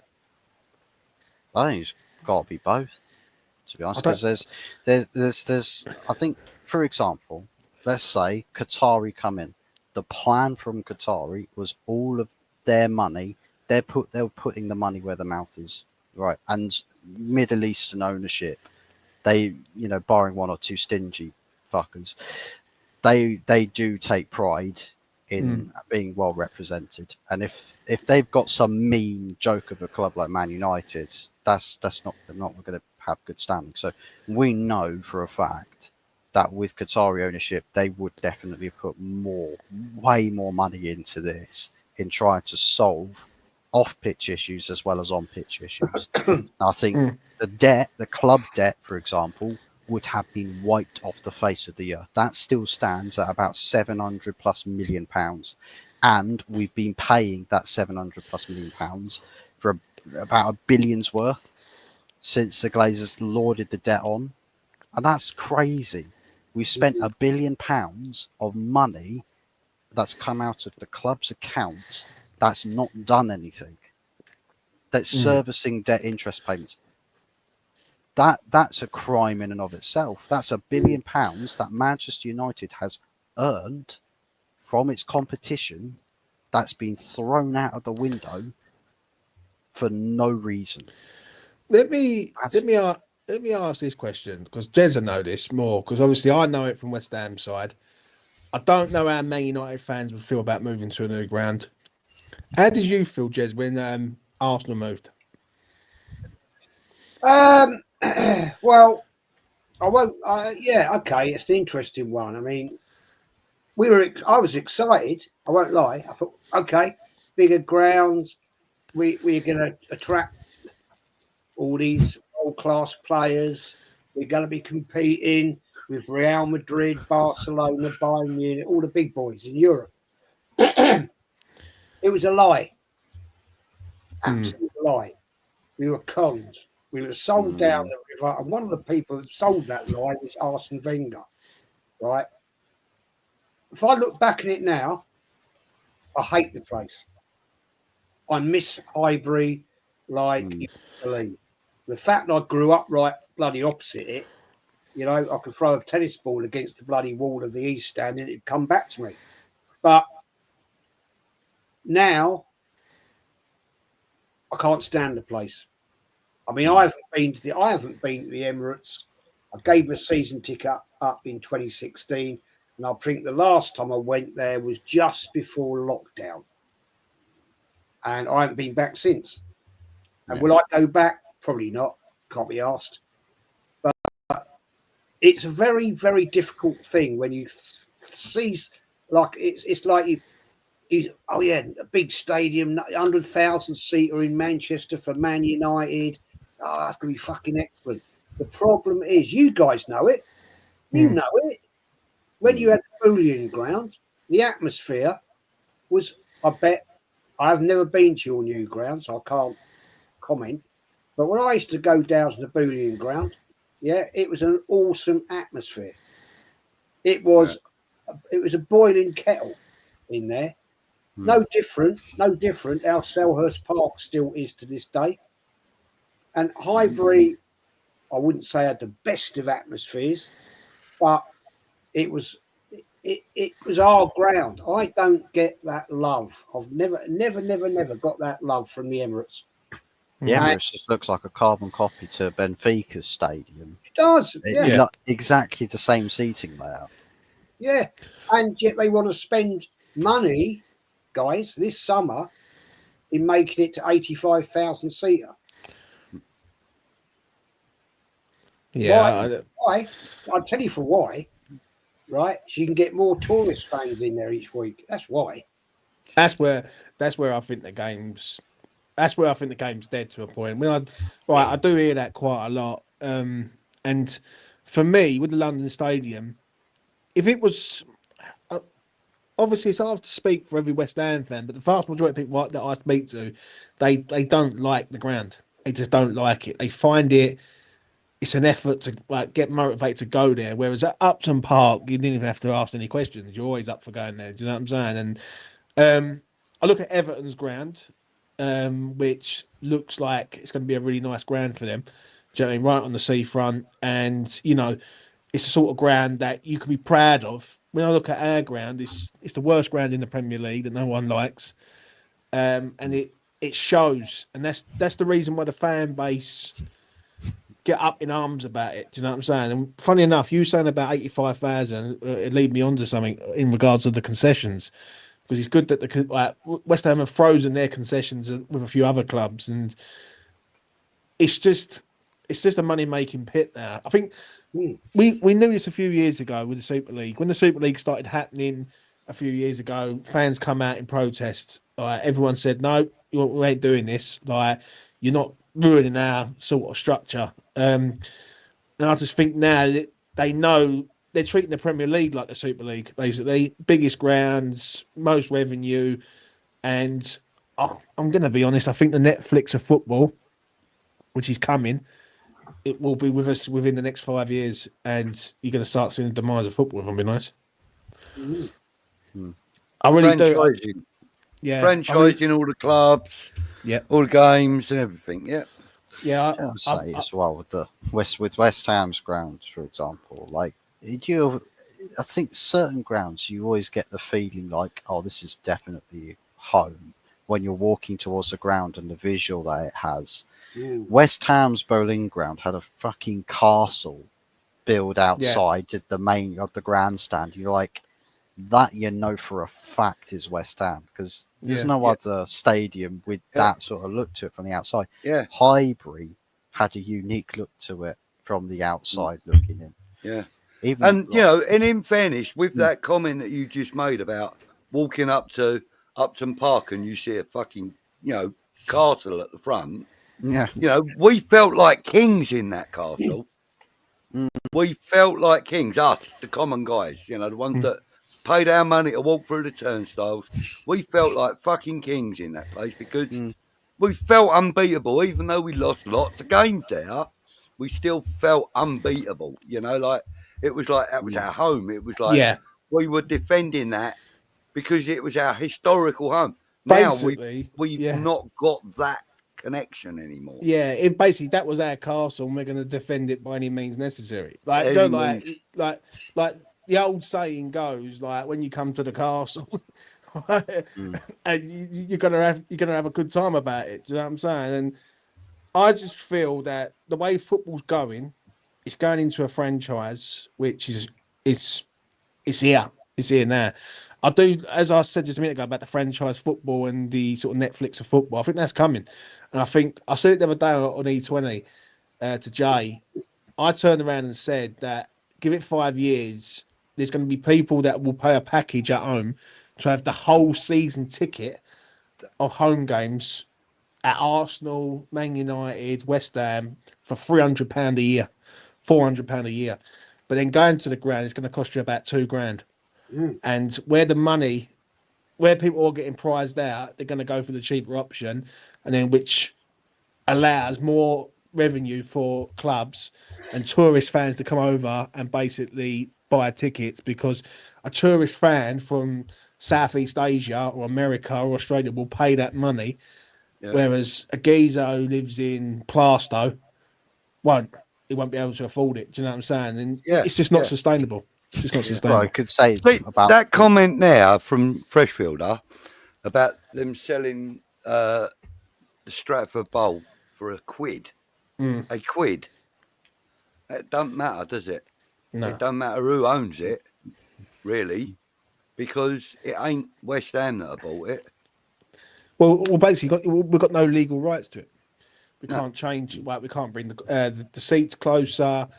And there's a lot of things with the West Ham side of it, and that's why when I look at the Emirates and I look at West Ham, I think what Arsenal have tried to do, they've tried to bring it closer, as in like all the pubs all around Arsenal and all that. It's more of a vibe, but at the LS, it's a bit more. From what I've heard, because obviously I've never set foot in there. People are very divided about it, and they're like, "Nah, it's just not." There's no local businesses. All the catering firms are by one firm. It's just there's no vibe of being a West Ham there, other than the carpenters. To a point.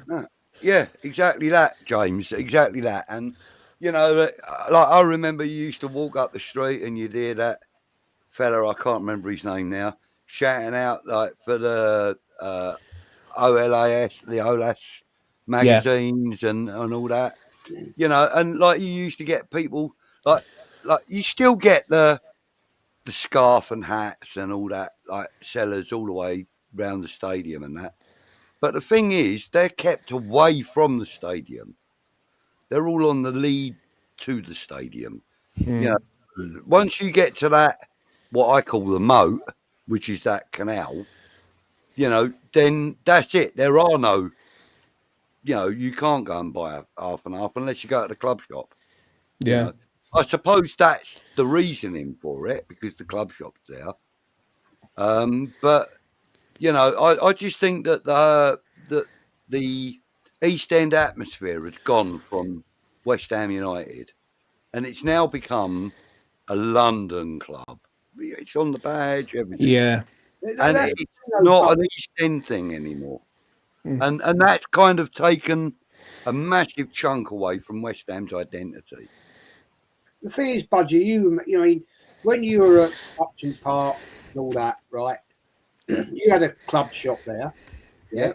But you still had the street vendors right outside the bleeding grounds. Mate, they used to go into the club shop and use the toilet and all sorts, and like the staff would look after their fucking, their trays or whatever for them, you know. And it's no different how football was. You don't get that now. I mean, down Avenel Road, right, where I grew up as a kid, right, right opposite the East Stand entrance, where my front door was right opposite, Yeah, you had a guy there every single home game doing burgers, hot dogs. It used to drive my mum mad because she could smell them in the house, and it used to send her bloody mental, right? And you had didn't another sneak guy, out to get some, did you? I swear I haven't had one. I'll eat my whole dinner, I swear. and then he had another guy right next to him, right opposite the east stand, where the players were walking.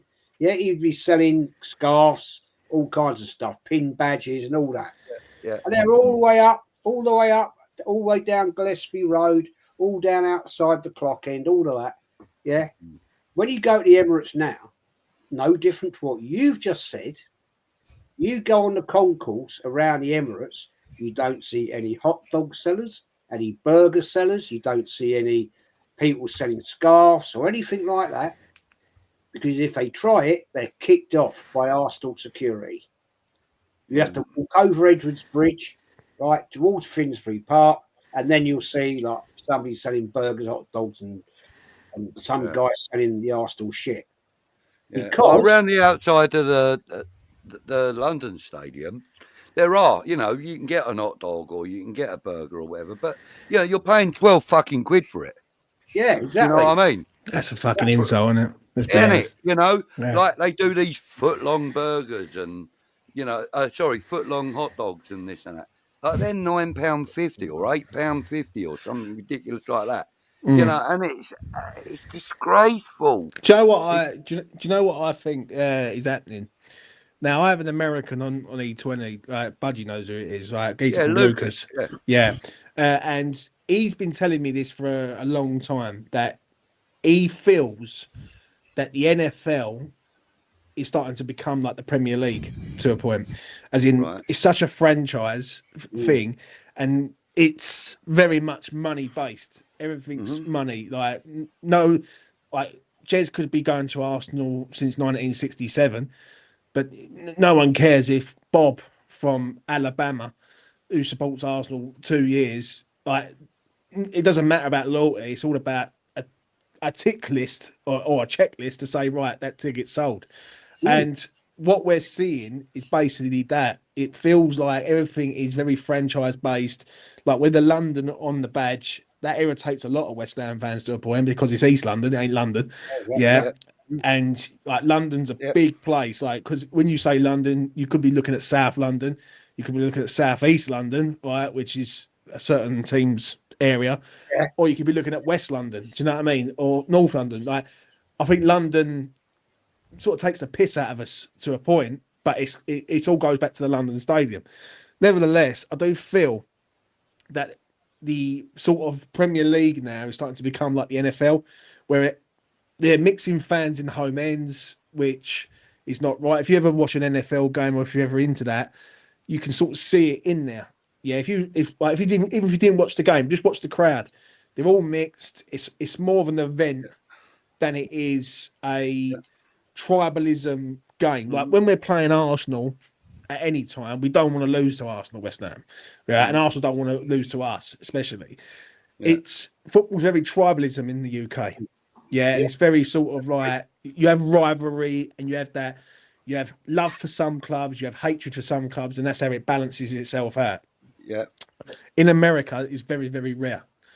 It's more of an event, right? It's a sporting event rather than a Premier League game at 3 o'clock on a Saturday afternoon. Yeah, and that's what I think's happening. If I'm being honest.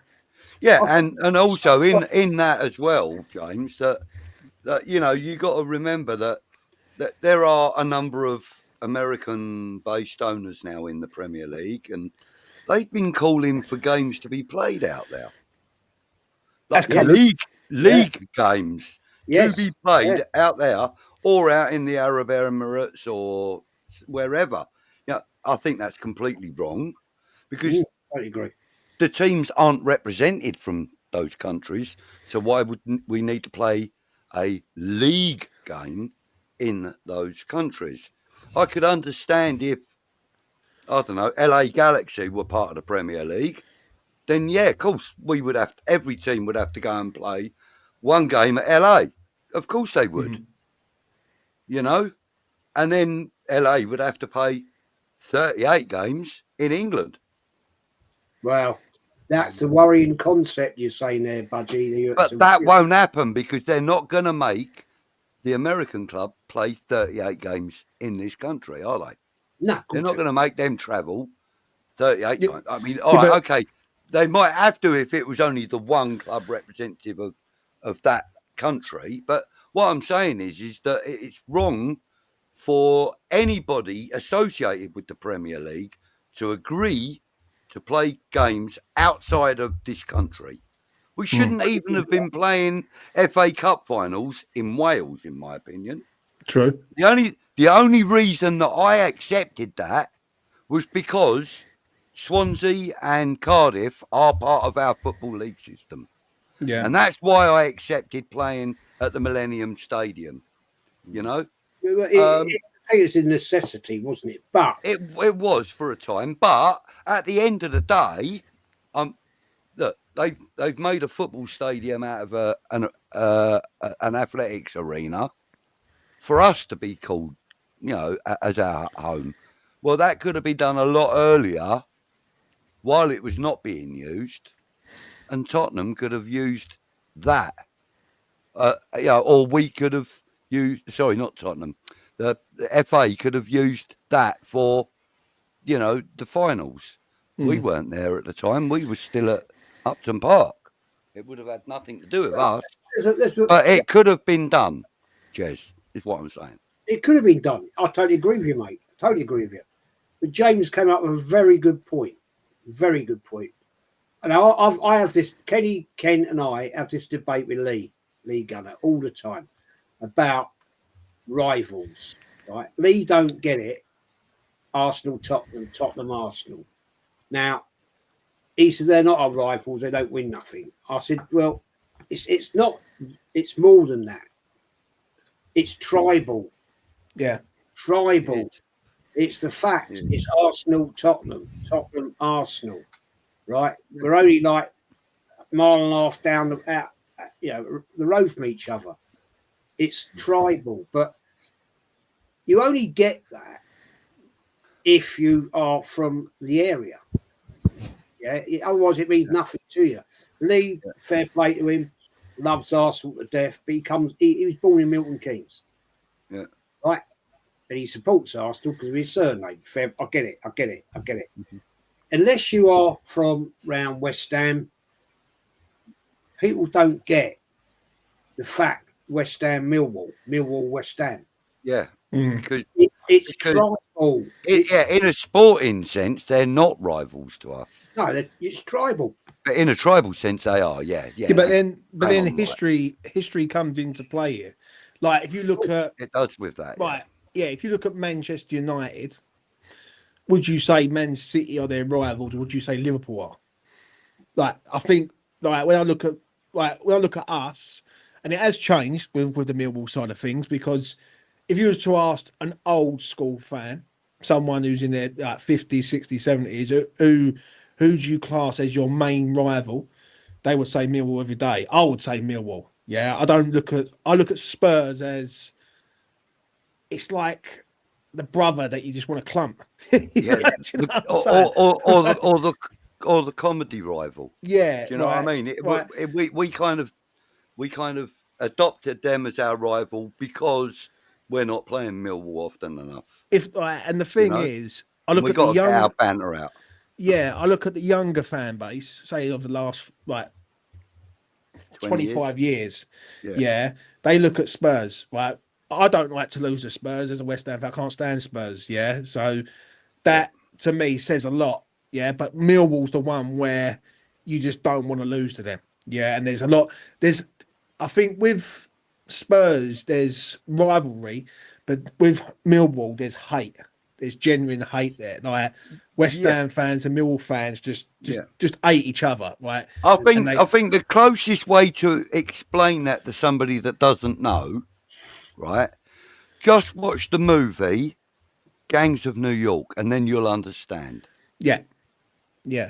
Then you'll understand why there's that kind of rivalry. See, I understand what Jez is saying about what Lee Gunner's saying now, right, about rivalry and all that. But whether you're from Milton Keynes or whether you're from fucking Hornsey, which is up the road from Arsenal, like you should know what your rivals are. Like when I look at West Ham, right, from West Ham side of things, I was born and raised in Dagenham, which is just down the outskirts of East London, right? I've got family, mum and dad are both East Enders, yeah, and you go into that sort of environment, so to speak, to be an East Ender. But I look at Spurs, Arsenal, Chelsea as the ones that you don't want to lose from the Prem, and Millwall's the main one. That's the crown top. If you ever play Millwall in a game, like if we was playing Millwall every single season, would it be as intense? Maybe. I just don't know, because obviously I think it would probably be more intense now. Do you know what I mean? Because like, look, certain events over the last few years have kind of shortened the distance and increased the not the tolerance. That's the word I'm looking for. It's kind of increased the tolerance between West Ham and Millwall, and like it shortened the distance, if you like. Certain things that have happened, like for example, when young Isla was going through the cancer and before she passed away, Millwall got together as a club, and a lot of their supporters were involved, and they raised a lot of money towards the appeal. A lot of money. And quite often they would have like a legend up on their screens stating that, they were raising money for her and this and that. And, you do not expect that from a tribal rivalry, and that's what I mean. It's because of things like that. I'm only using that example, but there have been others. There was a young Millwall fan that was ill at one stage a few years back, I seem to remember, and a good number of West Ham fans got together and did something. I can't remember what it was, but it was on behalf of this young child. That there are rivalries in football, but it doesn't extend down to when it's like, I don't know. That, The only thing I will say to that is that I think, I don't like to say it, but I think there's mutual respect from both sides when it comes to West Ham Millwall. Yeah, because they both hate each other in their own ways. But there is also a threat of it going off at any time if they ever collided. Like when West Ham are playing at home, and if Millwall are playing at home, that Jubilee line round from Stratford round to Bermondsey, fucking, you know what I mean? It could be a nightmare. Do you know what I'm saying? It can, yeah. And the thing is with that is, I don't know. I'll ask Jez this: do you get the intensity, Jez, like that with Arsenal Spurs, or has it just intensed over the years? Because I remember Arsenal when Arsenal were competing for the Prem under Wenger and all that, and Tottenham were fucking mid-table. Like, where did the shift go from being that? Because it's like West Ham Millwall right now. Right, West Ham are Premier League. We've won a trophy. We're in a 65,000 seater stadium, which don't like. And then you look at Millwall and you think they're there. That makes sense. Like they're irrelevant to us to a point. What are you saying, Jez? Well, Arsenal Tottenham. It's how can I explain it? It runs deep at the end of the day. Tottenham hate Arsenal historically because what happened in 1914. That's a story for another day. Arsenal got voted back into Division 1. I will say corruptly. I will agree with that. It was corrupt, but it's the fact that we just hate each other. I mean, there's no way when I lived up in the area, there's no way. Lee said to me, Jez, would you on a Friday or Saturday night go up round Tottenham and for a drink? I said, you'd be fucking stupid. Yeah. It'd be stupid to do that. I said, because they know, it's their manner. They know what's going on, and they'd be the same. They wouldn't come down to around Highbury, around Islington way, to go for unless they came looking for trouble. I mean, it did happen. It did happen. Certain pubs would get turned over at Tottenham or Arsenal area because it was back in the stupid days. But it's been there for so long. I mean, as a little kid, even I used to like go with my granddad and everything. He'd tell me all the stories of the great Arsenal teams in the 30s and all that stuff. You know, it was almost like born into you. Yeah. It was born into you that you hated Tottenham. Now it's different. I mean, I see a different angle of it now because I don't live up there. But fuck me. I mean, I like 2-3 years ago, I was in my local pub just having a general chat, and there's probably 2 Arsenal fans that get in my local. Most of them actually are West Ham. Funny enough. What pub's that? The Coop. Hey? The Coop pub. The Coop. And yeah, most of them are West Ham, funny enough, and they're all good boys. I have a good giggle with them. Yeah. And but there's this one fella got in there one day. He's a right lump, and all he was, and he was I don't know why. He was Tottenham, and Tottenham were playing on the TV, right? And I said, I fucking hate Tottenham. And this bloke said, do you want to fight? I was like, mate, I'm just making a comment here. I fucking hate Tottenham. I said, were you born in Tottenham, mate? And he went, no. I said, well, I was born in Highbury. So, shut up. I mean, he would have kicked the shit out of me, this bloke. I would not have stood a Scooby-Doo. You know, I mean, he was a right lump. And I thought, I was having a giggle. Fuck. But I said, well, mate, fair enough. Yeah, whatever. And left it at that. But, yeah, I mean, it's there. I hate Tottenham. Hate them. And do you know what it is? Because I'm hearing what you're saying. I'm just sitting here thinking about if a game did ever go abroad. Just say it went to Saudi or it went to the US. If a game like West Ham versus Spurs was in Vegas or Florida or fucking Philadelphia or somewhere like that, it will not feel the same. It would feel like a pre-season game. It would feel like a pre-season game. It wouldn't feel like a Premier League game. And the vibe of it just wouldn't feel right. Like, I remember COVID a few years ago when Lanzini scored that rocket and we're all sitting indoors because we couldn't go out because of COVID, Yeah. And I remember the joy of everyone's faces and everyone going mad on social media saying, I remember that. of all of that, like everyone doing their watching. I wasn't doing YouTube at the time, and I remember when that ball hit the back of the net, and the pandemonium of everyone in the fan base was great. Yeah, if that happened in America, I just don't think it would feel the same. Do you know what I mean? And that's where the franchise. Yeah, and also you got to remember, if they do want to play a game in Saudi or the States or whatever, that's like 6 days taken up over one game. Yeah. Yeah, like, and that's just the way I feel. Maybe as older gentlemen that we all are, yeah, we're looking at it from a bit of a historic sort of point of view. Like, if Arsenal were playing West Ham and they were playing in fucking New York City, I'm not going to feel it.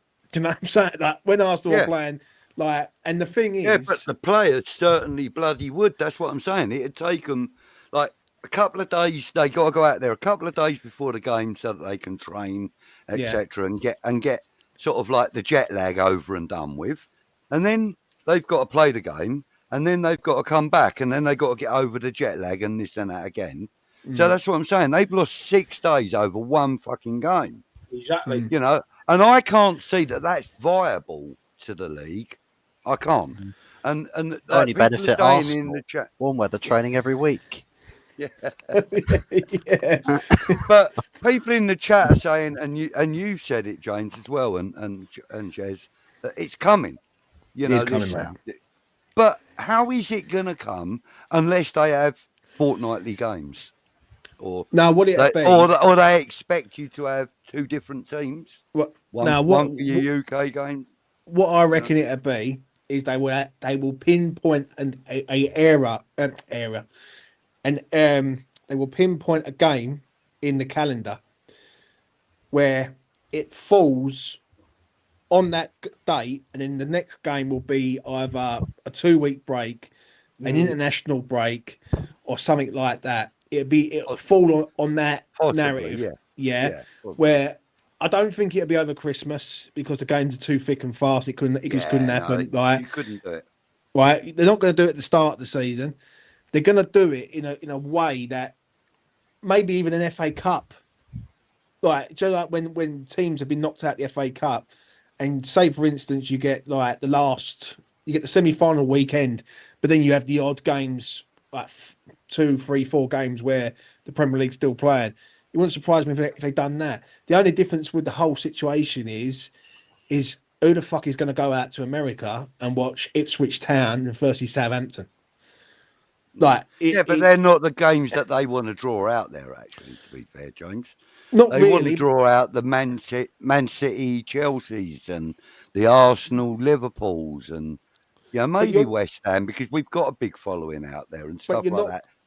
But you're not always going to be guaranteed to get them big games at that stage, like unless they actually schedule it that way, or unless it's one game, and unless it's one. Put it this way, I could see them doing it like, for example, let's say for argument's sake, it's Man City, Liverpool this week, and the next game is Liverpool, Arsenal. Yeah. So they go, right, Man City, Liverpool, you play out in New York on this date, right? And then Liverpool, you've got to travel from New York to Baltimore to go and play your next game against Arsenal. So one of the teams stays out there for the 10 days or whatever it is. Do you know what I mean? They might do it like that to kind of make it easier on some of the teams. I don't know. I mean, I'm just guessing. I'm guessing. But that kind of seems to be that if that's the only way they could do it and make it viable is if I think one of the teams that's playing, or at least one of the teams that's playing, gets multiple games out there. I think it's 5 and 5. That's what I think will be is they will pinpoint the first 5 games.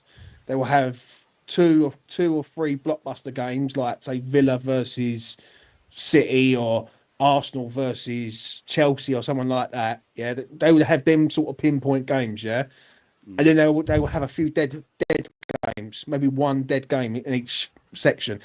Like five, and then the following week. Ipswich, Southampton, for example. Yeah, the following week it'd be swapped over. The 5 that were playing in the Prem last week will be in America, and the 5 who was in America are back home. Do you know what I mean? And they just swap them around. apart from the fans that we know, Real Madrid, it'll go that way as well.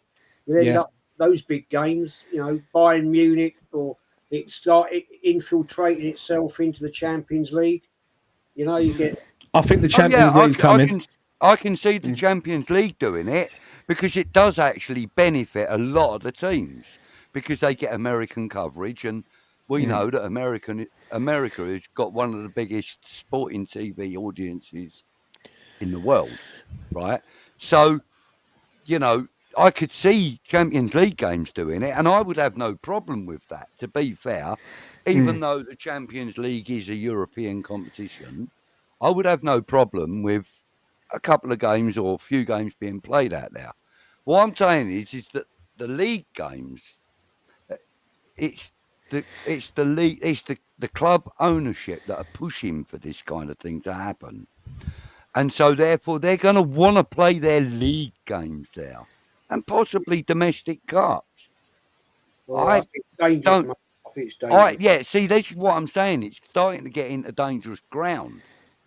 And like, if you allow one game from a domestic league or cup competition to be played outside of the kingdom, let's say, of that club or whatever, or of that league or whatever, if you allow them to be played in other countries, then it's setting a dangerous precedent, because then that way you're encouraging the likes of, let's just say for argument's sake, Bayern Leverkusen saying, well, can't we come and join the Premier League then? You're playing games in Germany, league games in Germany. Why can't we come and join your league? I don't think it would ever happen in Europe. I don't think Maybe not, but I'm just using that as a kind of an example. Like, why couldn't Baltimore Raiders or whatever they're bloody called, I don't know. Yeah, but why couldn't an American team say, well, look, you're playing Premier League games out here. Why can't our clubs represent in the Premier League? It's already happened, hasn't it? Like, it's happened with the NFL, and that's why I keep bringing. We've lost your audio, James. Oh, you might cut out. That's me. What it is basically, when you look at the NFL, the way they're doing it here right now, they come over and they schedule one game a season there. I think it will swing round the other way when English teams have to do it. The only problem is with it is that they only really want to see the big six. Maybe teams like maybe the top 10. Yeah. It don't matter where they finish it. It don't matter where they finish in the league. Tottenham will always be involved with that. Yes, this comment because they've got a purpose-built stadium for it. That's why. Yeah. Why the LA Rams have never played at the Emirates? Because the Conkies own them. Well, I don't get it. I don't understand why that has never ever happened. I think this is a recent comment as well from Ravi. It's like, what time in England would it be shown in England for a competitive game? The reason why our teams go out to these countries for pre-season tours is because we're pushing the invitation of other sports fans or fans from other countries to get a sample. East Coast is 5 hours behind. So basically, they would have a game. West Coast is 8 hours. Yeah. So basically, if you have a game at 5 o'clock in the afternoon, right? What's that? 12 o'clock midday. So you got to weigh it up. What would be the perfect time? The perfect time will probably be about 11 o'clock at night, if I'm being honest. Which will probably mean what's that? 6 o'clock USA time. But it's going to be difficult for a lot of people, especially the spectators who watch all the time, and especially the competitive game. The reason why I say this is I don't know whether you boys follow sort of rugby at all, but I've seen it over the weekend that Rugby Union went to Vegas and they've done it over there with that. And the one thing is which they're missing is the Prem. That's the one thing that they just can't, because obviously we've discussed it on here tonight about the fan bases are very tribal, and that's the one thing with us is we won't let go of that. Do you know what I'm saying? And just imagine this for a second. Yeah, you're playing Arsenal, right? All right, West Ham are playing Arsenal. There's people that want to go and watch that game, right? And how does that benefit? Like, who gets the advantage there in a neutral venue? Is it the home team? Is it the away team? Is it Arsenal West Ham? Is it West Ham Arsenal? Can you get what I'm saying? Like, both are away teams. Yeah. I can tell you exactly who it is.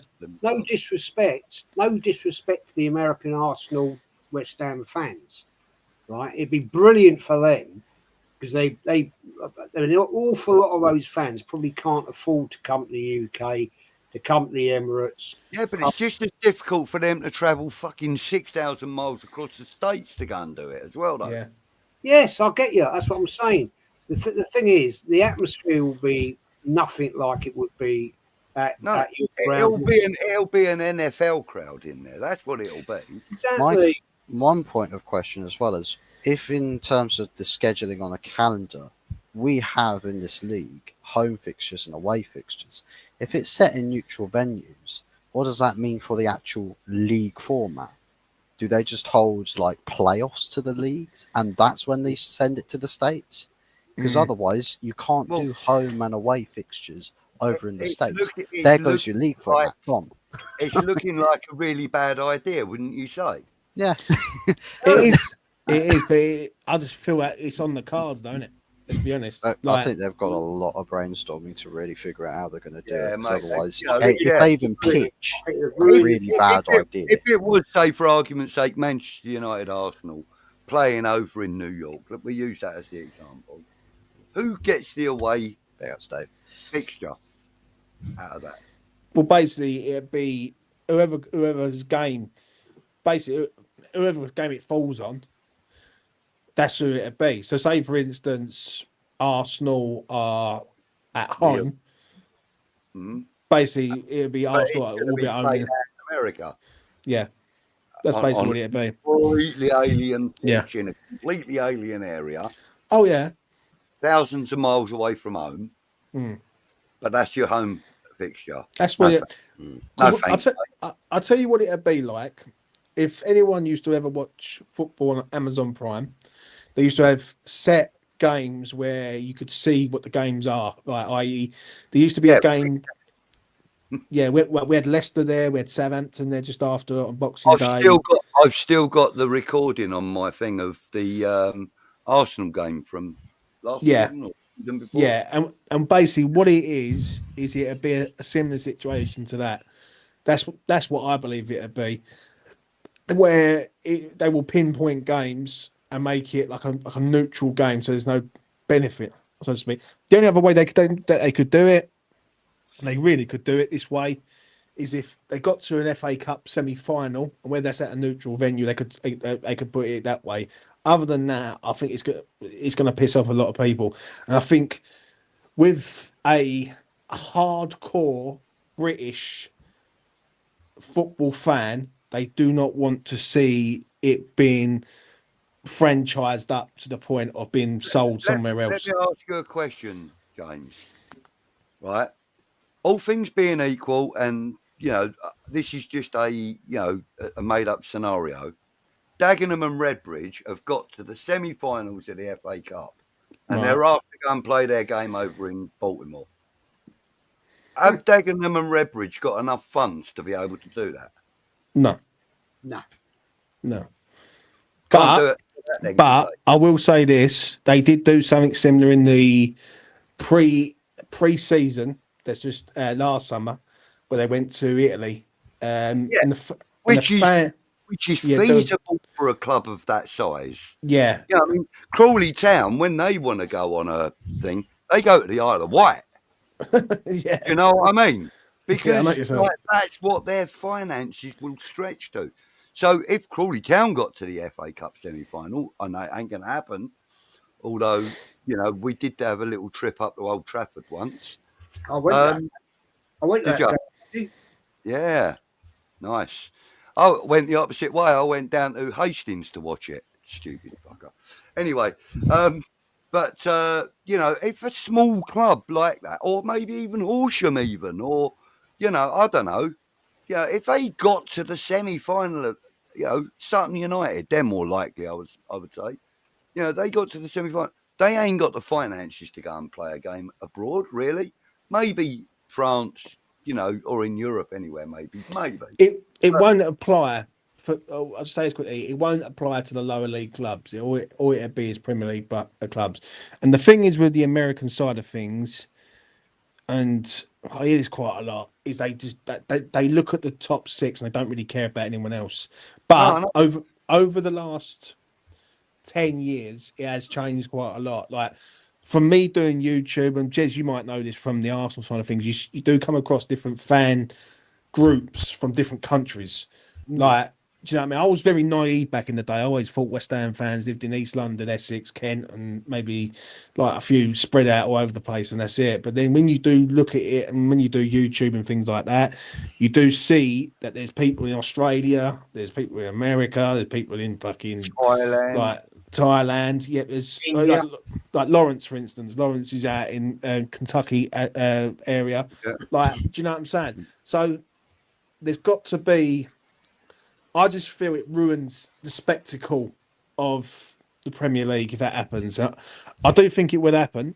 I think eventually the money will be too good to turn down, and they will just accept it. I'm not saying that I would want to deny the worldwide fans from the experience. I'm not saying that. What I'm saying is that logistically, financially, and morally, it's wrong. It's wrong to play league games outside of the country that league is set in. Yeah. I mean, I'm not being funny.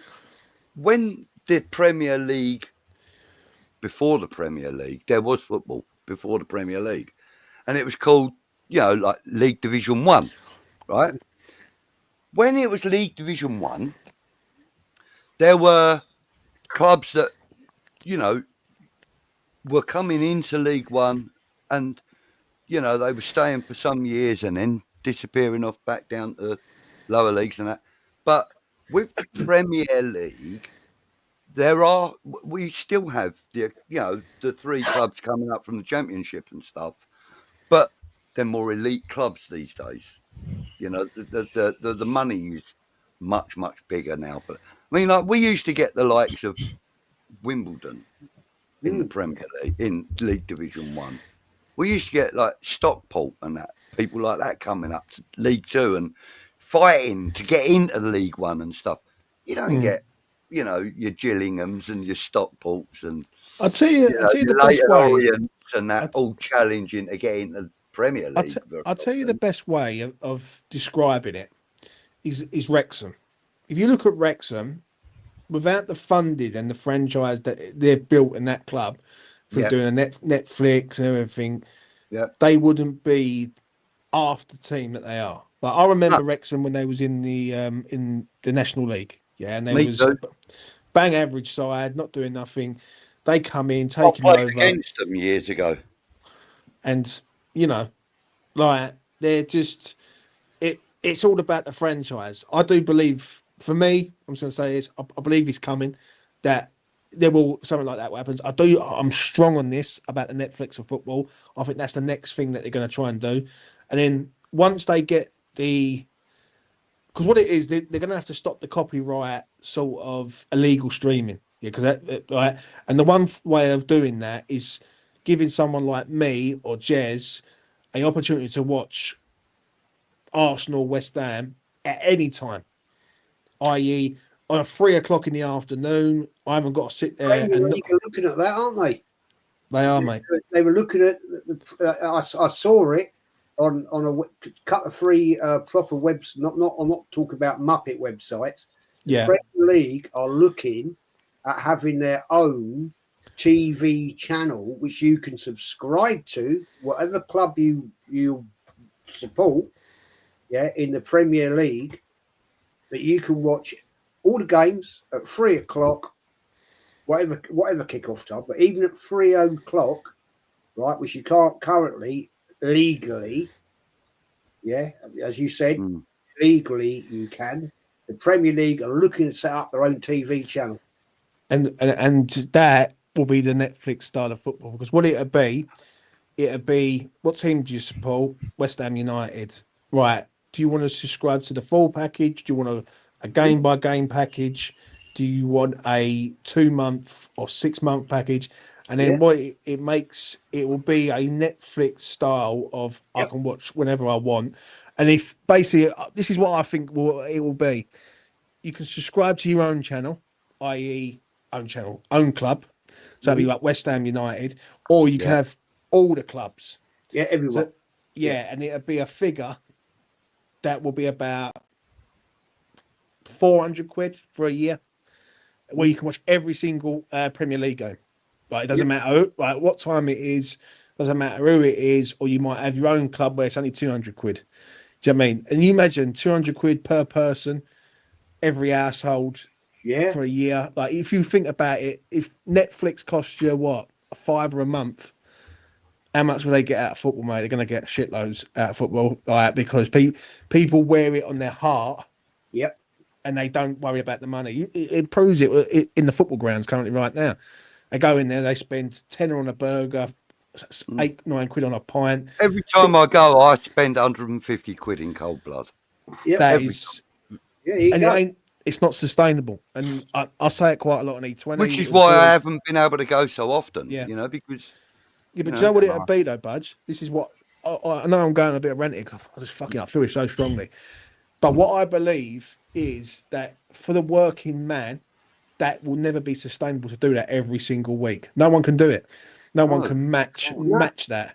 So what they would rather do is they keep it in house.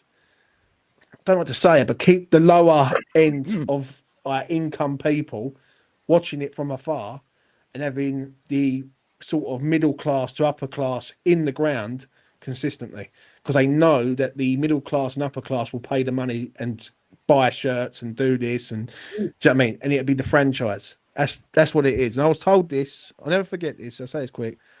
I was told this walking out of Upton Park in 2016. A good friend of mine, who sadly passed away a few years ago, said to me, the moment we walked out of there, he said, it's over. He said, you watch it now turn into a franchise. And it'd be basically, you won't even recognise West Ham as a whole. And I'm seeing it at every club, not just West Ham. I see it. I can't look at Arsenal or Tottenham because I don't really know the ins and outs of it. Jez will know more about Arsenal than me. But one thing I will say in regards of the Netflix style of things is that they will push out people, the lower end, and instead of it being the working man's game, it's going to be like the franchise game. Now, mate, now. It is the Emirates now. It is exactly like that. The last time I went, 2019, just before lockdown, 2019, right? And I met up with some old mates, and we had. I managed to get a decent ticket actually, and it cost me return ticket from Horsham up to Finsbury Park Saturday afternoon. Well, lunchtime-ish Saturday. That return ticket was 48 quid. Train. That's just to get on the train. The ticket, right, e-ticket, cost me £94. That's 2019. Because it was a Class 1 match, obviously the prices are higher. Fair enough. That's just getting there and paying the tickets. There's 150 quid, right? Mm-hmm. I refuse to eat in the Emirates because the food's shit. The price of the beer is rubbish, and I wouldn't even bloody pay for it. Yeah, I'd rather go over the Edwards Bridge and down to a pub there, or rather go up to the Tollington to get in there. I sat down in the North Bank, quite towards the back, admittedly, right? I'm sitting having a good old banter with a few of the old guys I used to go to games with years ago. We're having a right old giggle. And yeah, you know, we got a bit leery, swearing and all this. I got a tap on the shoulder. I thought it might be somebody I know. I turned round and there's this very nice looking lady, very well spoken. And she said, excuse me, she said, do you mind stopping swearing? My 2 children are here with me. And I said, you're at a football match, love. And she went, yes, but you don't have to swear. And I looked at her, I looked at a guy next to me here, Terry, and I went, you want to fuck off to Twickenham, sweetheart? I said, they don't swear there. This is fucking Arsenal. This is a football match. You all right? Jog on. And she went up, right? She went up and got a fucking steward, right? He come down and he walked down in front of us and he went, lads, can you keep it down a bit? I said, fuck off, mate. I said, we're at the ground. We're at Arsenal. It's football. And he went, yeah, just keep it down a bit, boys. Will you just keep it down a bit? I thought, what the fuck is this? Yeah. What is anything for an easier life? That's what it is. We weren't saying anything bad. No, but obviously Karen took an offence to it. And, you know, we all know what happens when Karens take offence. Oh, you know? Get me your manager. Yeah. Jokes, man.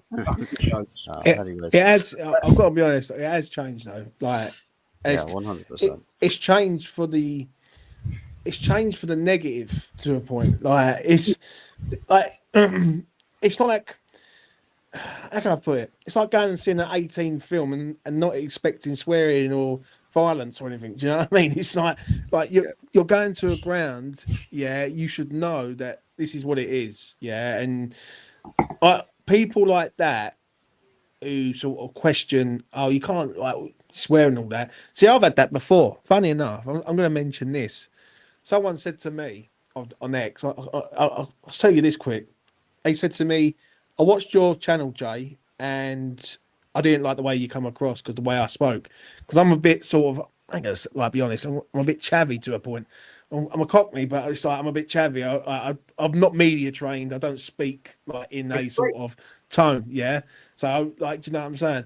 And I said, well, I'm sorry, mate. I'm not media trained, but I've got two East End parents. I live in like Greater London / East London area currently right now. I'm not going to be your polite John. Do you know what I'm saying? Like, this is not me. I'm going to be real. I'm going to be honest, and I'm going to come across the way how I perceive. And it just feels like people want to. I don't know what people want anymore, mate. If I'm being honest, I can't work out what people want in regard to of the sport and like that, like going to the Emirates and having that situation. I thought you handled it pretty well to a point because I would have told her where to go straight away if that would have been me. But I also had that. I remember having that years ago when I was watching West Ham and someone said, "Oh, I'm here with my son," and I'm like, oh, "I'm sorry, but I ain't gonna." When West Ham are losing, I'm gonna say something. Do you know what I mean? And there's a thumbs up for that. So you've got to be, you just got to. It has gone woke football, if I'm being honest, mate. As I'm sorry to say, mate, I call them the Shire fans, right? I mean, that lady was, you could tell she's very smartly dressed, obviously money, right? She had a son and daughter with her and all that. And we weren't swearing like, see you next Tuesday and all that. It was just like, oh, for fuck's sake, what do you think's going to happen today? Oh, fucking hell, this could be bollocks, blah, blah, blah, right? General football crowd chat. Yeah, nothing horrible. Weren't being horrible at all. And I'm like looking at her, and I thought, I bet you've never been here before. I bet you've never been to a football match in your life. It's probably your son or daughter's birthday who supports Arsenal, and you brought them out for the day, and you're going to fuck off back to Hertfordshire afterwards. I'm sorry, I'm not having it. And then for fucking Poxy Stewart to come down and say, keep it down, boys. Why? You know what it is, and that's where I keep saying the word event, because it becomes an event rather than a football match. Like years ago, football was for the working class. It was built by the working class, and my attitude is it was built by the working class, but the rich have taken it over, and they've basically put they've realised that there's money to be gained out of having a football club. That's why a lot of Americans are coming over here and buying up clubs. But that's happened in many sports, though, James. Yeah, but I mean, you look at dog racing. It was between all the lads from the mines and the stuff like that. Like horse racing was like one farmer thought his horse was neck faster than the next farmer's horse. All of these sports have been built by local, people, working class people, and then the rich have taken them on and made them bigger and more financially viable, etc., etc. It happens everywhere. But the thing with the game of football is that it doesn't really matter what happens in all the politics. It's what happens on the pitch that matters to us the most, and that's changing. And that's changing because of money. It's changing because of woke perception. And let's be honest, VAR would never have been invented in the 1970s if we'd have had the technology we've got now. No. And the reason I say that is because the reason I say the 1970s is not because of, it's because, the game was the game. You know what I mean? They played on the shittiest pitches you could possibly imagine, etc., etc. And yet these guys were playing football on ground that even horses would break their legs on. Yeah. Do you know what I mean? And these boys were playing week in, week out on them grounds. and they would get maybe one injury every 2 to 3 seasons that would keep them out for a couple of weeks. The fucking football, right? If you nutted it, right, when it was wet, it'd knock you out. Yeah, of course he would, because it was like 2.5, 3 pound heavier than it was when it was dry. Yeah. You know? But like these days, these guys, they've got footballs that weigh no more than a roll of tape. You know, they've got boots that weigh less than a packet of fag papers. Yeah. You know, it's a bit like that. It's a bit like that clip of that Spanish guy that Lee likes to play at the start of the streams. He sort of sums it up perfectly. Yeah, the Argentinian guy. Fucking listen, guys, I am going to have to make a move because I've got somewhere to be in 15 minutes. Yeah, I've got to wrap things up as well. Yeah, okay, mate. Got a couple of questions that will just quickly rifle through. Sort of short answers, if we may. Question: will Arsenal sell anyone in the next window? I wouldn't be at all surprised, mate. Yeah, I'll say there'll be a couple players going out. I think so. Jez, can you see Saka wanting out of Arsenal to preserve his career? I hope so. Guy's going to get absolutely ruined here. It's going to be another Michael Owen, mate. To be honest. Michael, please question: do you think PSR rules have brought clubs nearer together, or is this season a one-off? I think this season's a one-off. I don't think it's going to happen again. I think every few years you're going to have a reset, and I think this is the reset one. Yeah. Leicester was a reset, wasn't it? Yeah. You know? Yeah. Question is, if Arsenal... Yeah. Quickly answer that question, mate. If they'd persevered with Emery, if they'd invested the money that Arteta's had, mate, I'll tell you right now, he would have won a league trophy or possibly in Europe. No question, mate. His next one's not so much a question, but from personal experience, Jared Lee gave up on reffing. The abuse was too much, and after being physically attacked, that was it. Goes on to say, I got stalked home and jumped by a group of middle-aged men. So I think, again, it's sometimes individuals in football like to take things too far. I think it's just bad. It's just bad. But I think that was in response to my comment about, why would people want to become referees anymore? You know? Pretty soon it's all going to be electronic anyway. So. Yeah. Best thing for Man United is to go down and rebuild with the youth, ? I think there's a world where yes, but also no. I don't know what you guys think, whether it's worth Man United facing relegation to sort of find that big reset. Man United are never going to get relegated. Sorry. It's not like 1974 when you had a proper rubbish. I mean, they were fucking shocking. They were terrible. I remember seeing them. I mean, dear God, they were terrible. Your team's not great. They ain't as bad as that. What was that goalkeeper's name? Gary something or other. What was it? Oh, Christ, yes. Jimmy Rimmer had gone to Arsenal. What's his fucking name? Gary Bailey? Bailey. Yes. Gary Bailey. Yeah. He was shocking. He was terrible. Honestly, he was like... I thought Arthur's was bad. He was like the worst bits of Kepa and your current goalkeeper. What's his name? Gary Bailey. Anana, yeah. Gary Bailey was like a mixture of them two, but the worst bits of them two. He wasn't very good at all. Well, he was in goal for Man United in the '79 Cup final, Arsenal Man United. He was still there. Terrible goalkeeper. Yeah, he was shocking.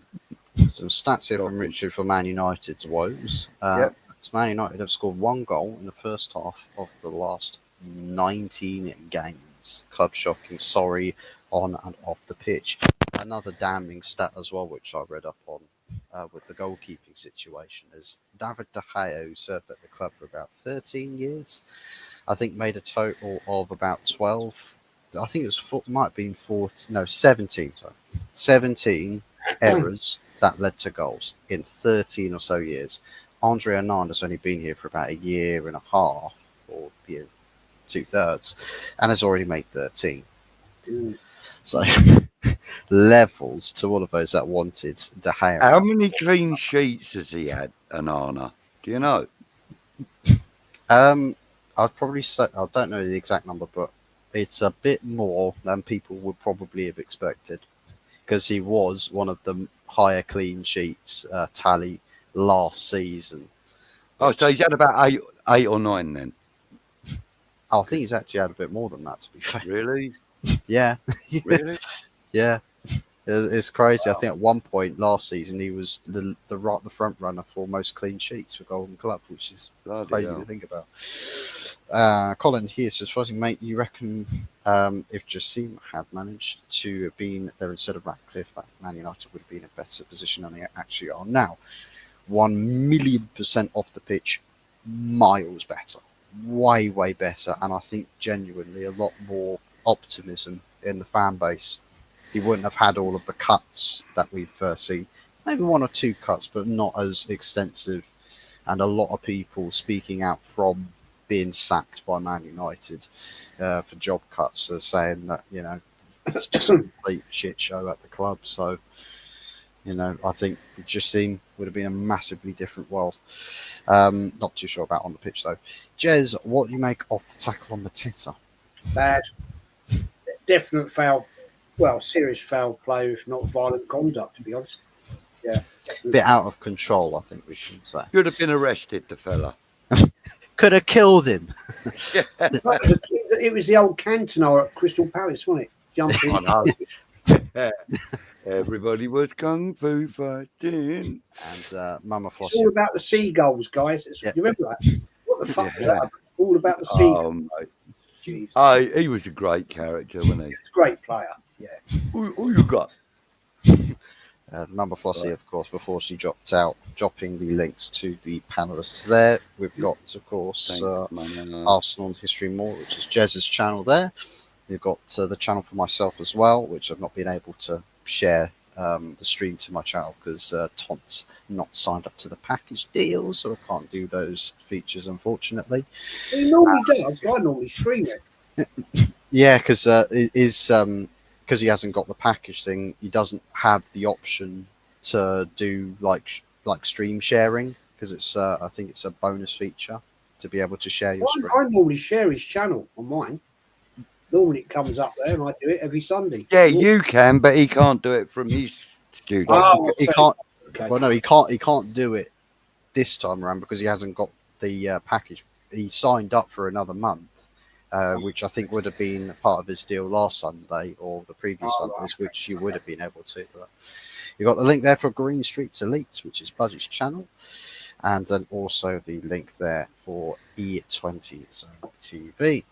So, if you guys want to shout out what you've got coming up, if you want to shout out what you guys have got coming up, we'll start with you, Jez. Any plans on the channel? Yeah, well, tomorrow night I'm usual with the Kenny, Matty on Lee's channel, the weekly podcast. Then Tuesday night,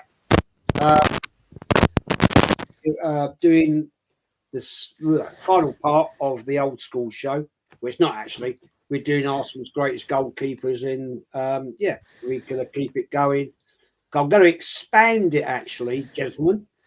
I've thought, somebody said to me, why don't you do it with other clubs as well? So I'm going to be contacting you lot, West Ham, guys, to jump on do your greatest players and your greatest bits and bobs. And also I'll get you on Fuzzy Man United. That'd be a great debate with you boys. And yes, it's all good, man. Thanks for having me on as always. Good stuff. Budgie. What we got coming? Right. Well, I've got on Tuesday, I'm starting a new show, which actually, Jez, you're going to partake in, and you as well, Fuzzy, I believe, and Mama Flossie. We've got Mama Flossie on with us. Excellent. And what we're doing is we're going to be giving each of the panelists a few moments to talk about their clubs, and then we will all discuss the points that they're making, and it's basically just similar to this, an open forum for us lot and everyone to view their points. Obviously, as a West Ham fan, I will be on this particular week. I will be talking a bit about West Ham, but in future I won't be, because I will be inviting all of my West Ham family on. So, James, you've got an invite coming up in a week or so, mate. And it'll be basically the issues and the points and the good stuff that you want to talk about to do with your clubs. So there you go. And I'm calling it squad rotation, because hopefully we'll have different people every week. Yeah, that'd be good. More rotation on your channel, then Mikel Arteta's starting 11s. And James, what have I got this week? Probably do a Newcastle preview towards the back end of the week. I might do a couple of after hours shows. I'm going to plan something in the week, but I like to do the after hours, pre-record them, and then release them, get people on, have their say.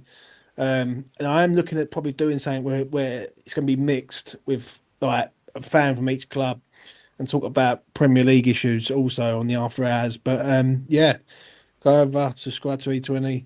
I'm there all week. Oh, and also Cheltenham's coming up, so I might do a few watch-alongs for that. We all love a bit of Cheltenham. Good stuff. Lovely. And on my channel as well, we'll talk about the Fulham disaster, or just the Fulham game, tomorrow night after I've finished work. So I'm back to work. I've done a 2-week holiday. I'm not used to this. I don't want to go back to work. I want to stay on holiday just for the rest of the time, just get paid. It would be lovely, but unfortunately, adulting is not the fun stuff in life. So gotta make do, be mean and make green in my line of work, especially with the miserable old folk that like to come in. But anyways, thanks for joining me, guys. Do appreciate it, and we appreciate you hosting in Tony's absence. Yeah, get well soon, Tone. Yeah, get well all soon, wishes to Tony. Hopefully, he's back up for it again. Hopefully for Tuesday, because then we can have an extra guest on for your show, Budgie, but also for the good, the bad, and the ugly on the Wednesday nights on this channel, on my channel, 8:30 p.m. as well. So yes, once again, thanks for everybody in the chat as well. Keeping the comments flying in, plenty to talk about, and also there is other stuff coming up on this channel as well, isn't there? Of course, on Early Doors, which is the what is it? The Wednesday, what you call it? Good, bad, ugly. Yeah, that's the fella. The good, the bad, and the ugly. I keep forgetting because you're all bloody ugly. But anyway, but there's also on Thursday night. There's also the West Ham review, which I will be joining Tony on again. And I think he's going to be doing other little bits and bobs when he's feeling better. But keep pressing the old like button, and if you haven't already subscribed, do that. Yes, get this channel up to 900 and then onwards and upwards to 1,000. Yes. Once again, thank you very much to everybody for watching. Appreciate you all being here, and we'll catch you again very soon. Nice to see you all, guys. Take care. Good night, and we'll see you next time. Take care. I'll speak to you.